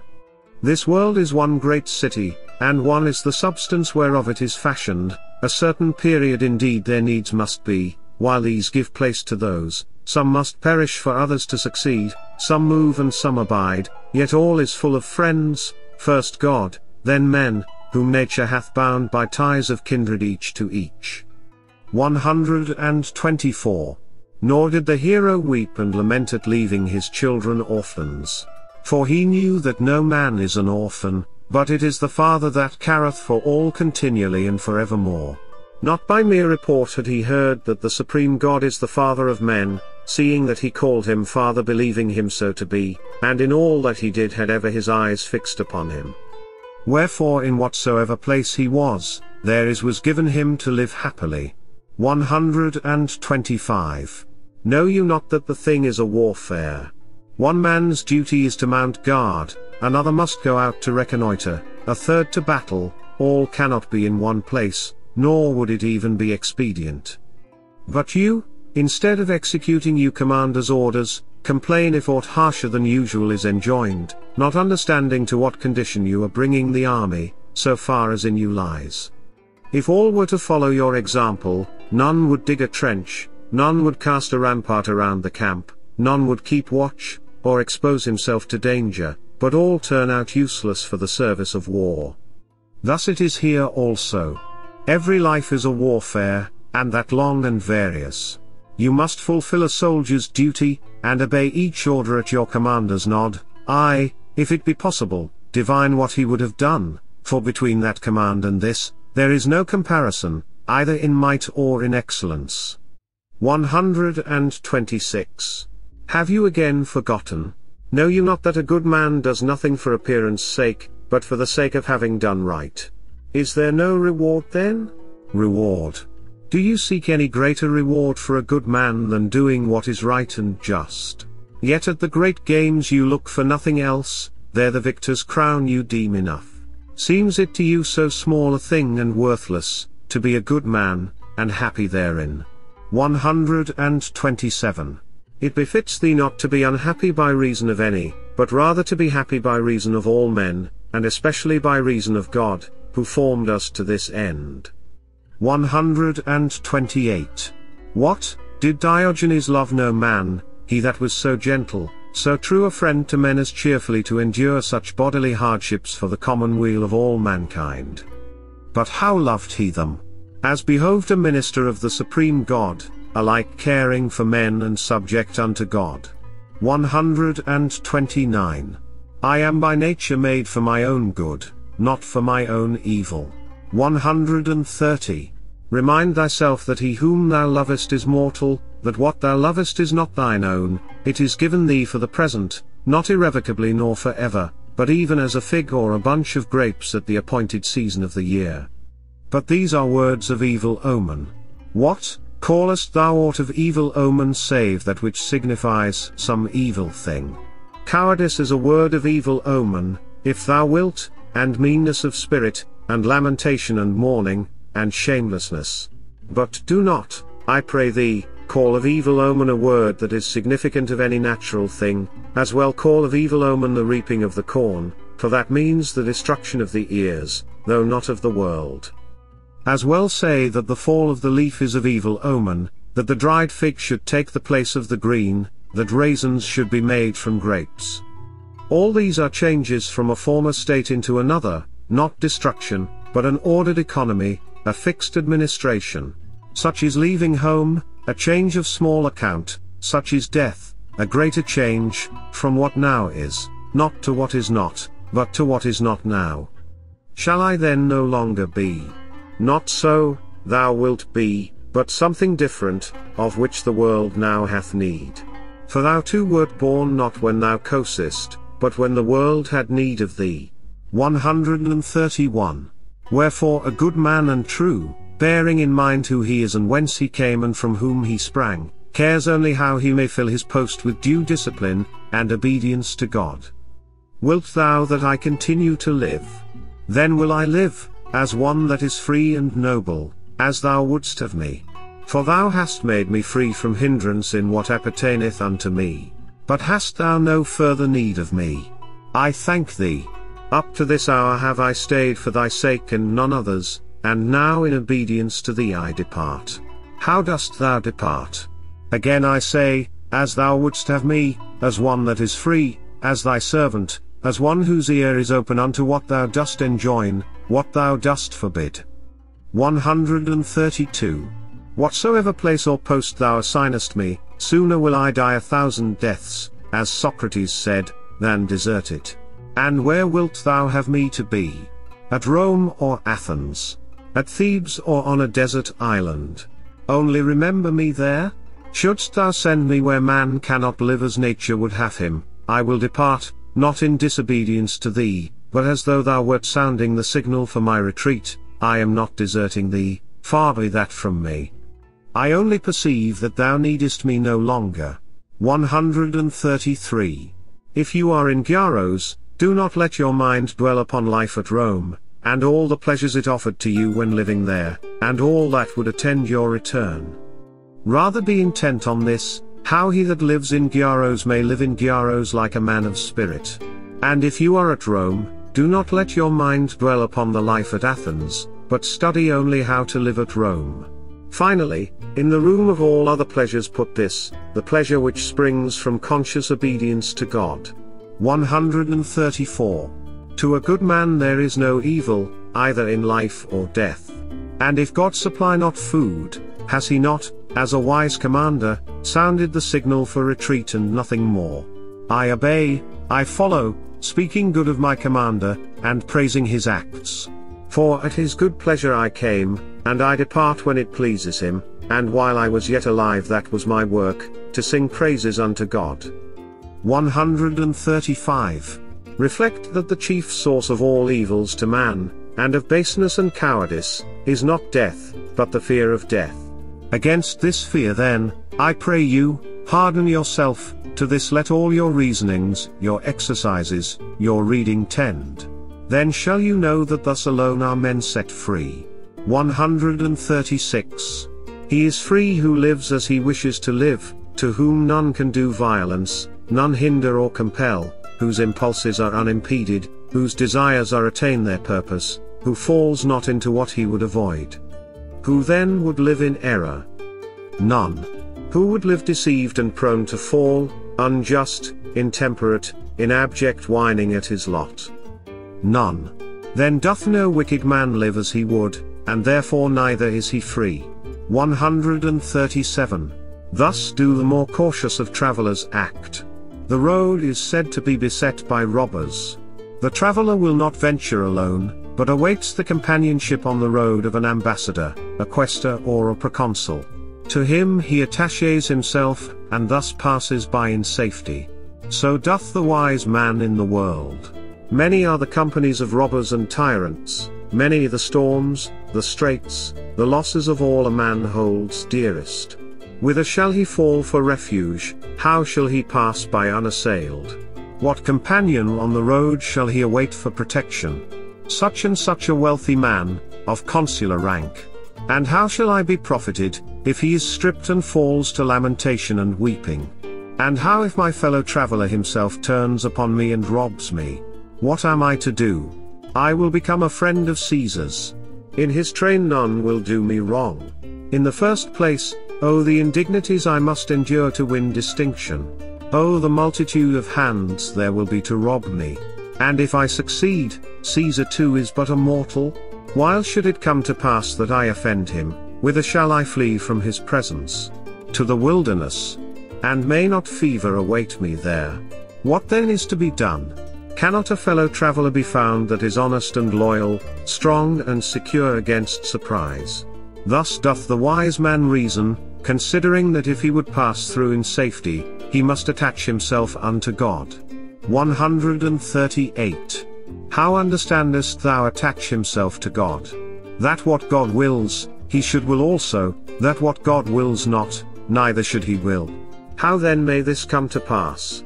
By considering the movements of God, and his administration. 139. And dost thou that hast received all from another's hands, repine and blame the giver, if he takes anything from thee. Why, who art thou, and to what end comest thou here? Was it not he that made the light manifest unto thee, that gave thee fellow workers and senses, and the power to reason? And how brought he thee into the world? Was it not as one born to die, as one bound to live out his earthly life in some small tabernacle of flesh, to behold his administration, and for a little while share with him in the mighty march of this great festival procession? Now therefore that thou hast beheld, while it was permitted thee, the solemn feast and assembly, wilt thou not cheerfully depart, when he summons thee forth, with adoration and thanksgiving for what thou hast seen and heard? Nay, but I would fain have stayed longer at the festival. Ah, so would the mystics fain have the rites prolonged, so perchance would the crowd at the great games fain behold more wrestlers still. But the solemn assembly is over. Come forth, depart with thanksgiving and modesty, give place to others that must come into being even as thyself. 140. Why art thou thus insatiable? Why thus unreasonable? Why encumber the world? Ay, but I fain would have my wife and children with me too. What, are they then thine, and not his that gave them, his that made thee? Give up then that which is not thine own, yield it to one who is better than thou. Nay, but why did he bring one into the world on these conditions? If it suits thee not, depart.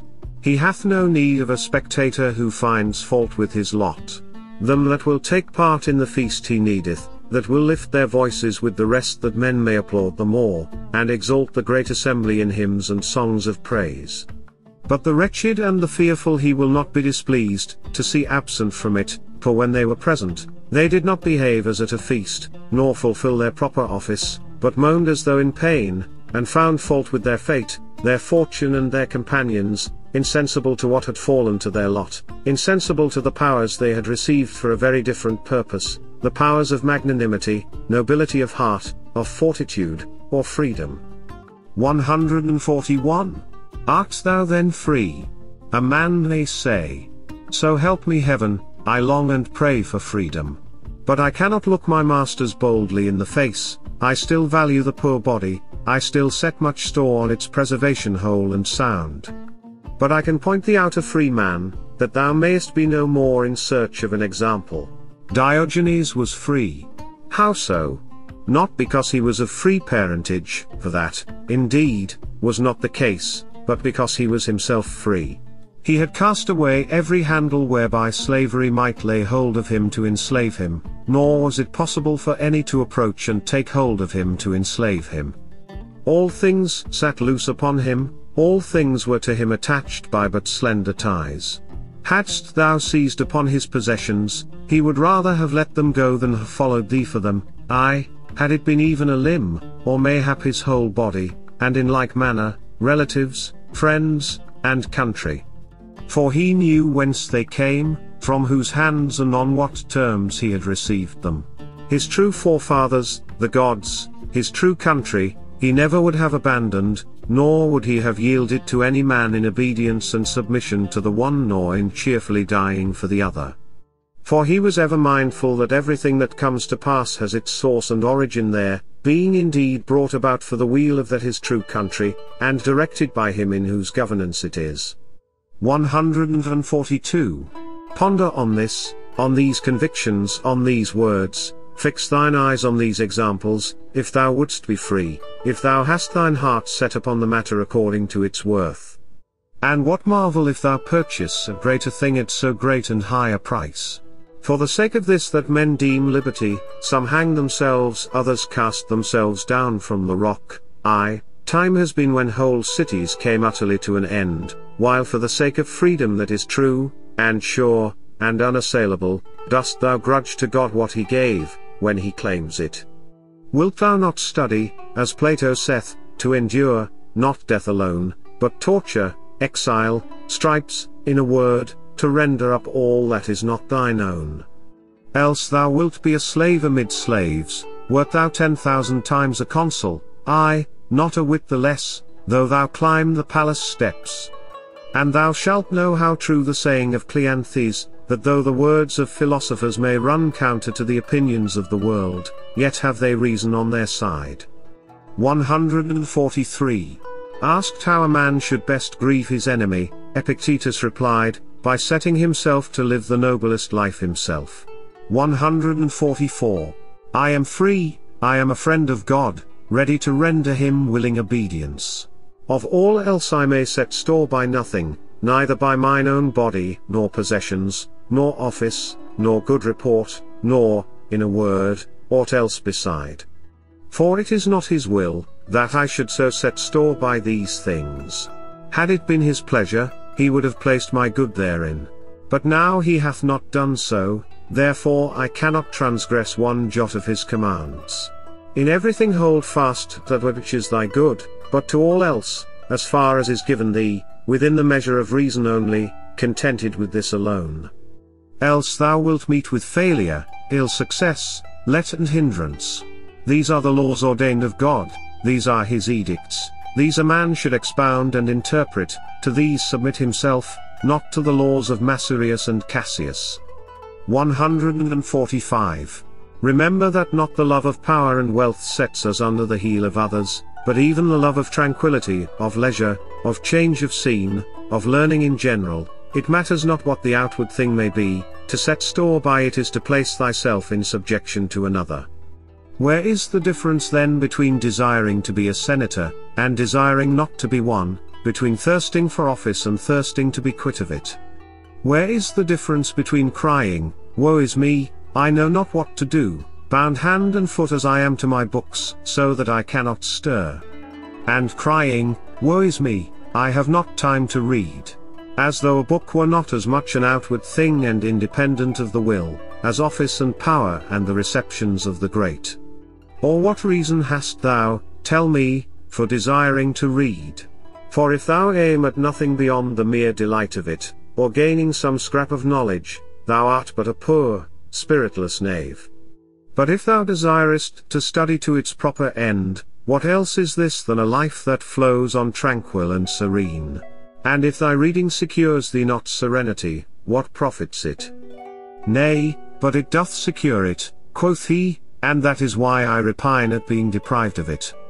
And what serenity is this that lies at the mercy of every passer-by? I say not at the mercy of the emperor or emperor's favourite, but such as trembles at a raven's croak and piper's din, a fever's touch or 1,000 things of like sort. Whereas the life serene has no more certain mark than this, that it ever moves with constant unimpeded flow. 146. If thou hast put malice and evil speaking from thee, altogether, or in some degree, if thou hast put away from thee rashness, foulness of tongue, intemperance, sluggishness, if thou art not moved by what once moved thee, or in like manner as thou once wert moved, then thou mayest celebrate a daily festival, today because thou hast done well in this manner, tomorrow in that.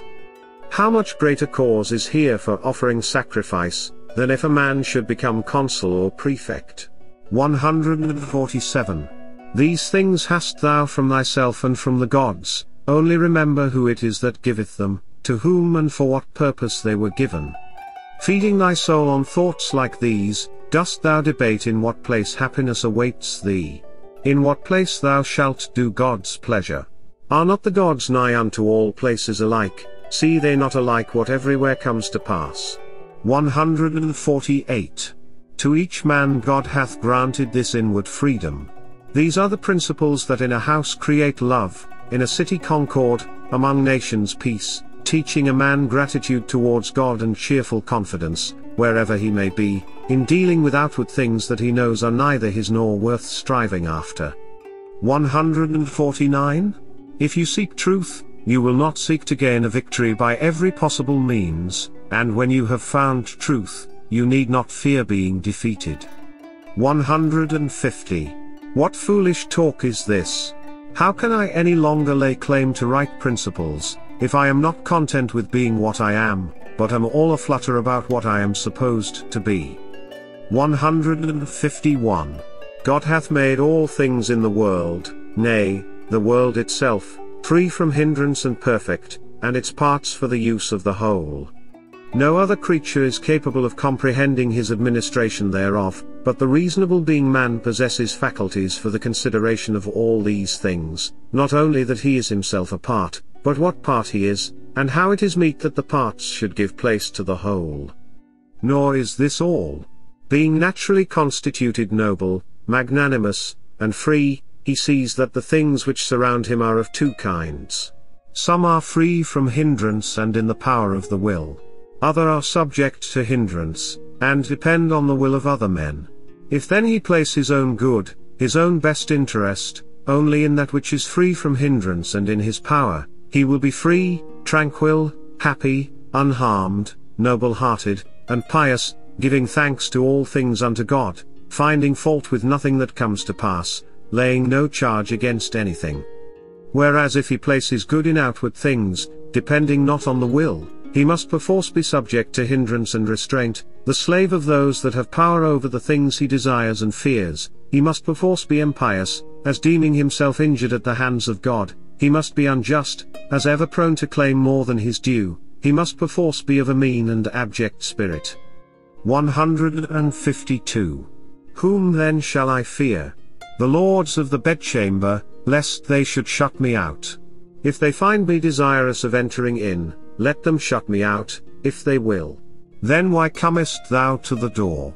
Because I think it meet and right, so long as the play lasts, to take part therein. In what sense art thou then shut out? Because, unless I am admitted, it is not my will to enter. On the contrary, my will is simply that which comes to pass. For I esteem what God wills better than what I will. To him will I cleave as his minister and attendant, having the same movements, the same desires, in a word the same will as he. There is no such thing as being shut out for me, but only for them that would force their way in. 153. But what says Socrates? One man finds pleasure in improving his land, another his horses. My pleasure lies in seeing that I myself grow better day by day. 154. The dress is suited to the craft. The craftsman takes his name from the craft, not from the dress. For this reason Euphrates was right in saying, I long endeavored to conceal my following the philosophic life, and this profited me much. In the first place, I knew that what I did aright, I did not for the sake of lookers on, but for my own. I ate aright, unto myself, I kept the even tenor of my walk, my glance composed and serene, all unto myself and unto God. Then as I fought alone, I was alone in peril. If I did anything amiss or shameful, the cause of philosophy was not in me endangered, nor did I wrong the multitude by transgressing as a professed philosopher. Wherefore those that knew not my purpose marveled how it came about, that whilst all my life and conversation was passed with philosophers without exception, I was yet none myself. And what harm that the philosopher should be known by his acts, instead of mere outward signs and symbols. 155. First study to conceal what thou art, seek wisdom a little while unto thyself. Thus grows the fruit. First, the seed must be buried in the earth for a little space, there it must be hid and slowly grow, that it may reach maturity. But if it produce the ear before the jointed stalk, it is imperfect, a thing from the garden of Adonis. Such a sorry growth art thou, thou hast blossomed too soon, the winter cold will wither thee away. 156. First of all, condemn the life thou art now leading, but when thou hast condemned it, do not despair of thyself, be not like them of mean spirit, who once they have yielded, abandon themselves entirely and as it were allow the torrent to sweep them away. No, learn what the wrestling masters do. Has the boy fallen? Rise, they say, wrestle again, till thy strength come to thee. Even thus should it be with thee. For know that there is nothing more tractable than the human soul. It needs but to will, and the thing is done, the soul is set upon the right path, as on the contrary it needs but to nod over the task, and all is lost. For ruin and recovery alike are from within. 157. It is the critical moment that shows the man. So when the crisis is upon you, remember that God, like a trainer of wrestlers, has matched you with a rough and stalwart antagonist. To what end? you ask? That you may prove the victor at the great games. Yet without toil and sweat this may not be. 158. If thou wouldst make progress, be content to seem foolish and void of understanding with respect to outward things. Care not to be thought to know anything. If any should make account of thee, distrust thyself. 159. Remember that in life thou shouldst order thy conduct as at a banquet. Has any dish that is being served reached thee? Stretch forth thy hand and help thyself modestly. Doth it pass thee by? Seek not to detain it. Has it not yet come? Send not forth thy desire to meet it, but wait until it reaches thee. Deal thus with children, thus with wife, thus with office, thus with wealth, and one day thou wilt be meet to share the banquets of the gods. But if thou dost not so much as touch that which is placed before thee, but despisest it, then shalt thou not only share the banquets of the gods, but their empire also. 160. Remember that thou art an actor in a play, and of such sort as the author chooses, whether long or short. If it be his good pleasure to assign thee the part of a beggar, a ruler, or a simple citizen, thine it is to play it fitly. For thy business is to act the part assigned thee, well, to choose it, is another's. 161. Keep death and exile daily before thine eyes, with all else that men deem terrible, but more especially death. Then wilt thou never think a mean though, nor covet anything beyond measure. 162. As a mark is not set up in order to be missed, so neither is such a thing as natural evil produced in the world. 163. Piety toward the gods, to be sure, consists chiefly in thinking rightly concerning them, that they are, and that they govern the universe with goodness and justice, and that thou thyself art appointed to obey them, and to submit under all circumstances that arise, acquiescing cheerfully in whatever may happen, sure it is brought to pass and accomplished by the most perfect understanding. Thus thou wilt never find fault with the gods, nor charge them with neglecting thee. 164. Lose no time in setting before you a certain stamp of character and behavior both when by yourself and in company with others. Let silence be your general rule, or say only what is necessary and in few words. We shall, however, when occasion demands, enter into discourse sparingly, avoiding common topics as gladiators, horse races, athletes, and the perpetual talk about food and drink.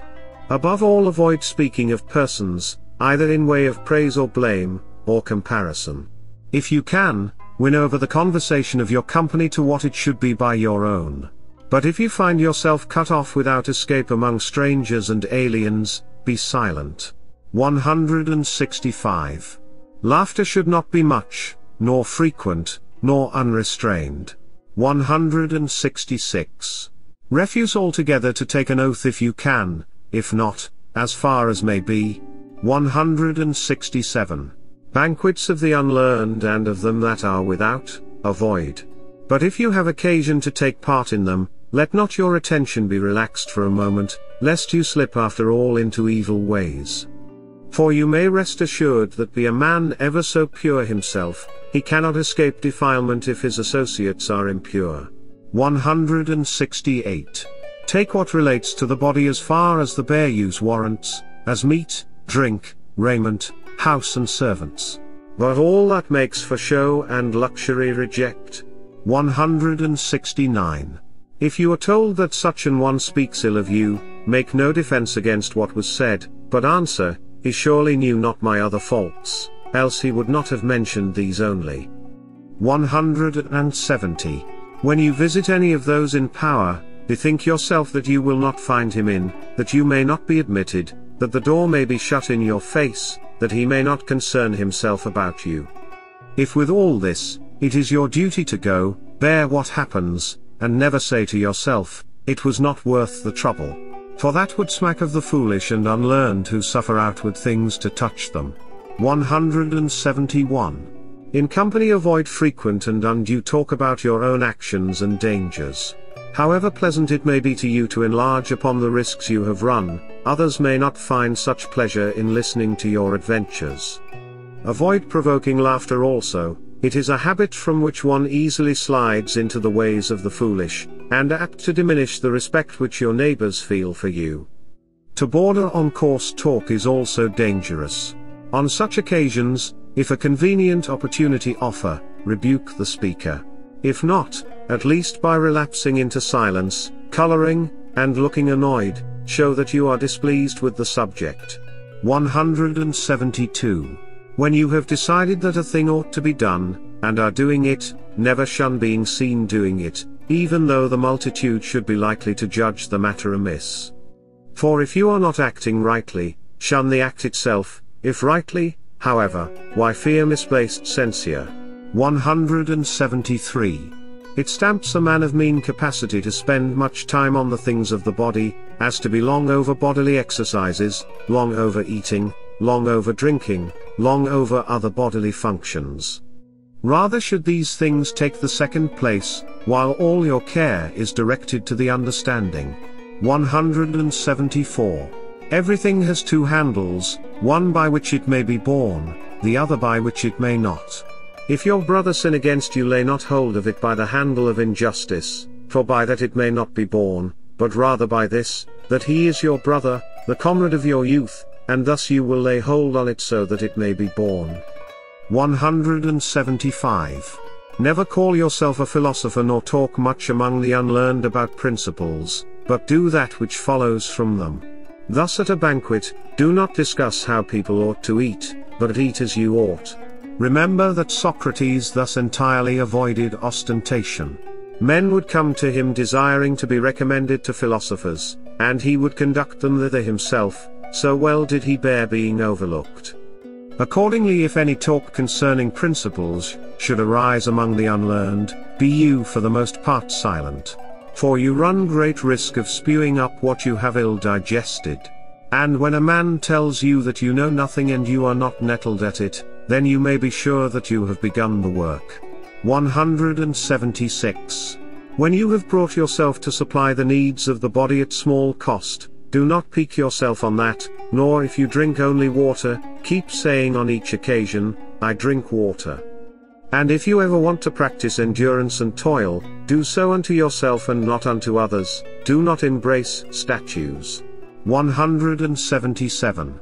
When a man prides himself on being able to understand and interpret the writings of Chrysippus, say to yourself, if Chrysippus had not written obscurely, this fellow would have had nothing to be proud of. But what is it that I desire? To understand nature, and to follow her. Accordingly I ask who is the interpreter. On hearing that it is Chrysippus, I go to him. But it seems I do not understand what he wrote. So I seek one to interpret that. So far there is nothing to pride myself on. But when I have found my interpreter, what remains is to put in practice his instructions. This itself is the only thing to be proud of. But if I admire the interpretation and that alone, what else have I turned out but a mere commentator instead of a lover of wisdom? Except indeed that I happen to be interpreting Chrysippus instead of Homer. So when anyone says to me, Prithee, read me Chrysippus, I am more inclined to blush, when I cannot show my deeds to be in harmony and accordance with his sayings. 178. At feasts, remember that you are entertaining two guests, body and soul. What you give to the body, you presently lose, what you give to the soul, you keep forever. 179. At meals, see to it that those who serve be not more in number than those who are served. It is absurd for a crowd of persons to be dancing attendance on half a dozen chairs. 180. It is best to share with your attendants what is going forward, both in the labor of preparation, and in the enjoyment of the feast itself. If such a thing be difficult at the time, recollect that you who are not weary are being served by those that are, you who are eating and drinking by those who do neither, you who are talking by those who are silent, you who are at ease by those who are under constraint. Thus no sudden wrath will betray you into unreasonable conduct, nor will you behave harshly by irritating another. 181. When Xanthippe was chiding Socrates for making scanty preparation for entertaining his friends, he answered, "If they are friends of ours they will not care for that, if they are not, we shall care nothing for them." 182. Asked, "Who is the rich man?" Epictetus replied, "He who is content." 183. Favorinus tells us how Epictetus would also say that there were two faults far graver and fouler than any others, inability to bear, and inability to forbear, when we neither patiently bear the blows that must be borne, nor abstain from the things and the pleasures we ought to abstain from. So, he went on, if a man will only have these two words at heart, and heed them carefully by ruling and watching over himself, he will for the most part fall into no sin, and his life will be tranquil and serene. He meant the words, Greek, anikou kai aptu, bear and forbear. 184. On all occasions these thoughts should be at hand. Lead me, O God, and thou, O destiny. Be what it may the goal appointed me. Bravely I'll follow, nay, and if I would not, I'd prove a coward, yet must follow still. Again, who to necessity doth bow aright, is learned in wisdom and the things of God. Once more, Crito, if this be God's will, so let it be. As for me, Anytus and Meletes can indeed put me to death, but injure me never. 185.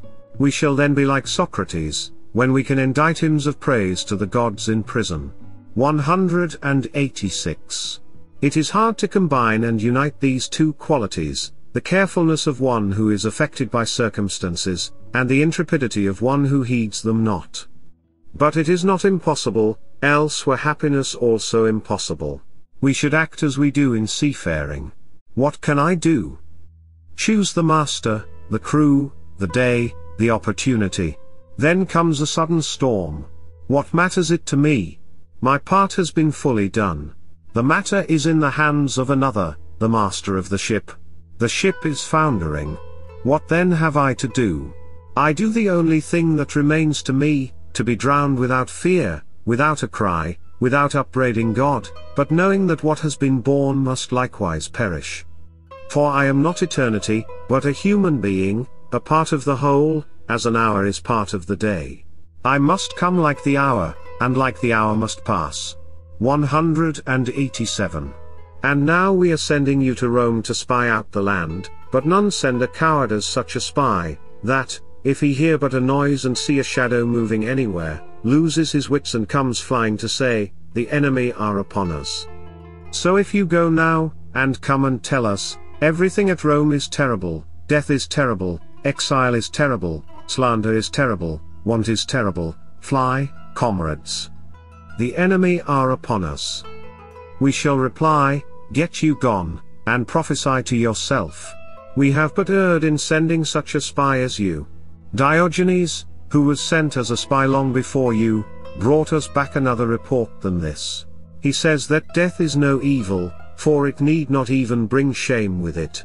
He says that fame is but the empty noise of madmen.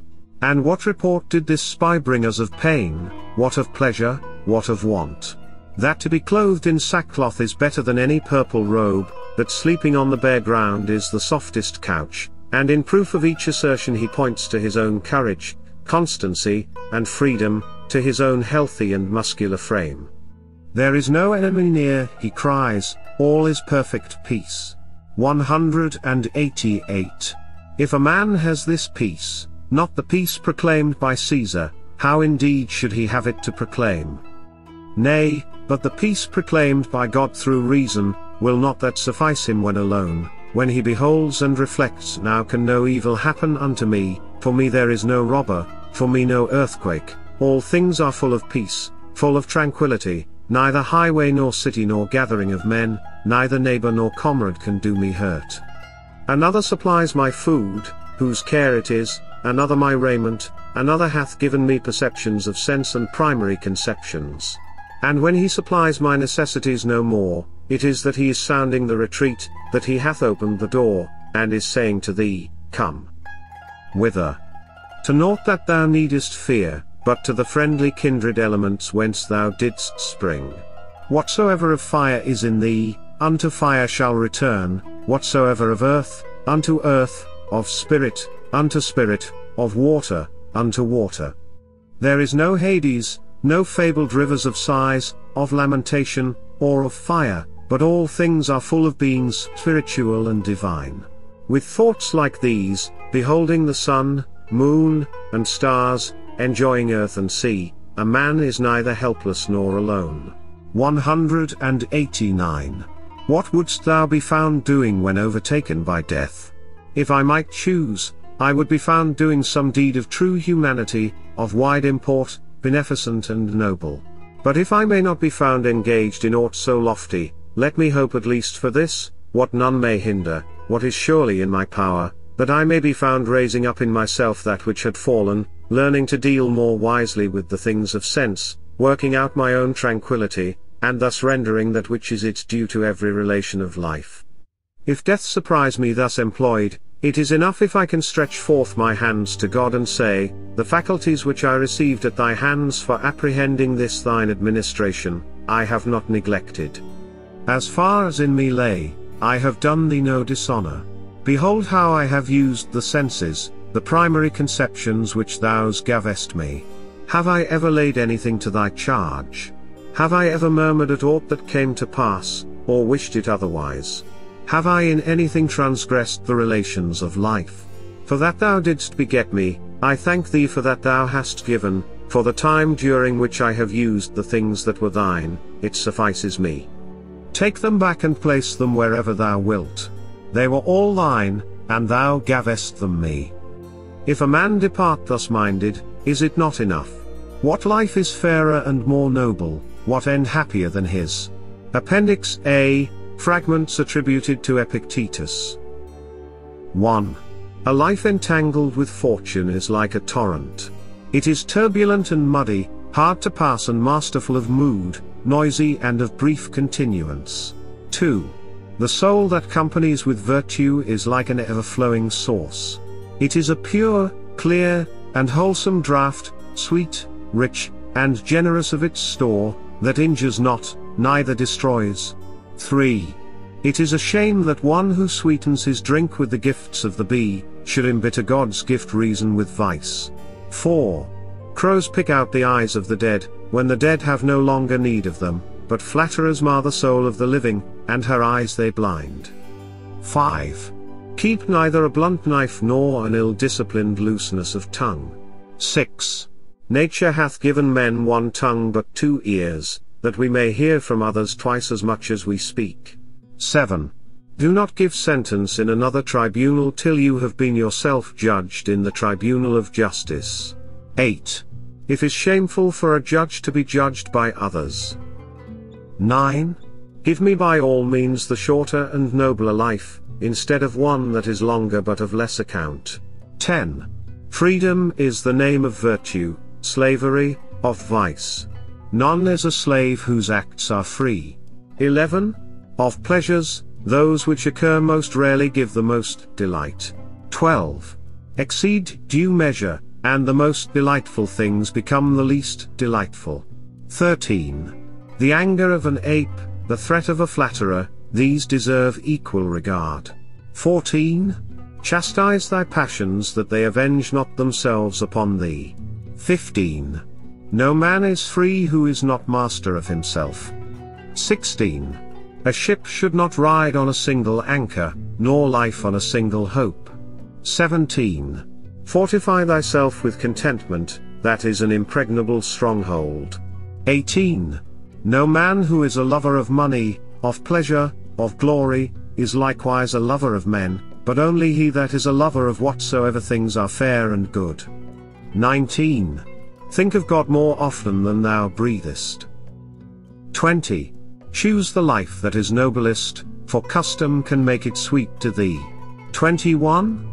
Let thy speech of God be renewed day by day, aye, rather than thy meat and drink. 22. Even as the sun doth not wait for prayers and incantations to rise, but shines forth and is welcomed by all, so thou also wait not for clapping of hands and shouts and praise to do thy duty, nay, do good of thine own accord, and thou wilt be loved like the sun. 23. Let no man think that he is loved by any who loveth none. 24. Of doubtful origin. If thou rememberest that God standeth by to behold and visit all that thou doest, whether in the body or in the soul, thou surely wilt not err in any prayer or deed, and thou shalt have God to dwell with thee. Appendix B. The Hymn of Cleanthes. Chiefest glory of deathless gods, almighty forever, sovereign of nature that rulest by law, what name shall we give thee? Blessed be thou. For on thee should call all things that are mortal.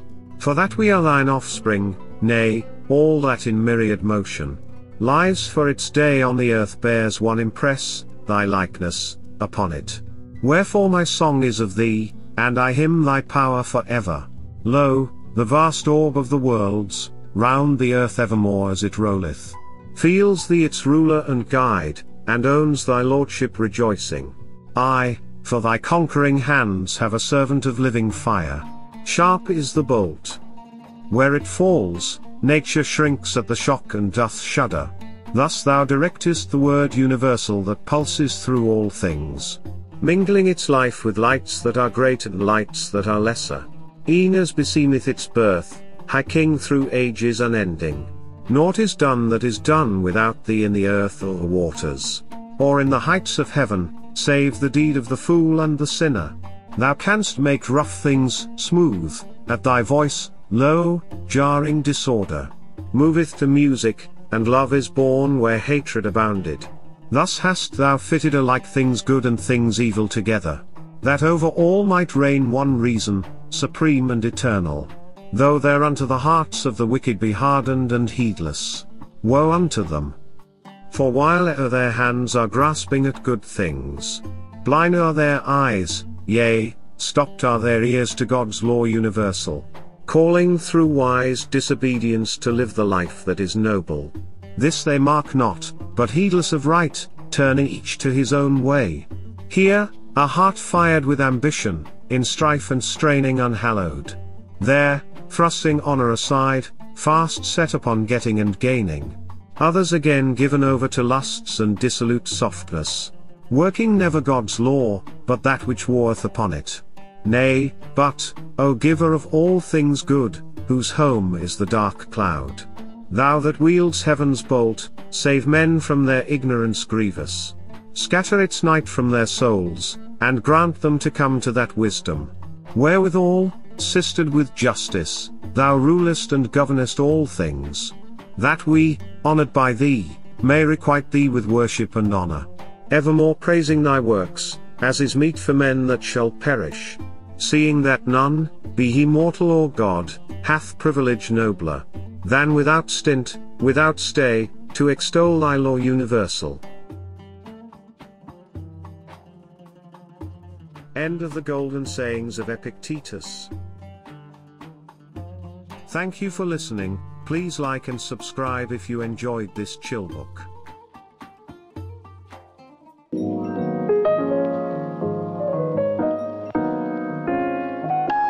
Pride and Prejudice by Jane Austen.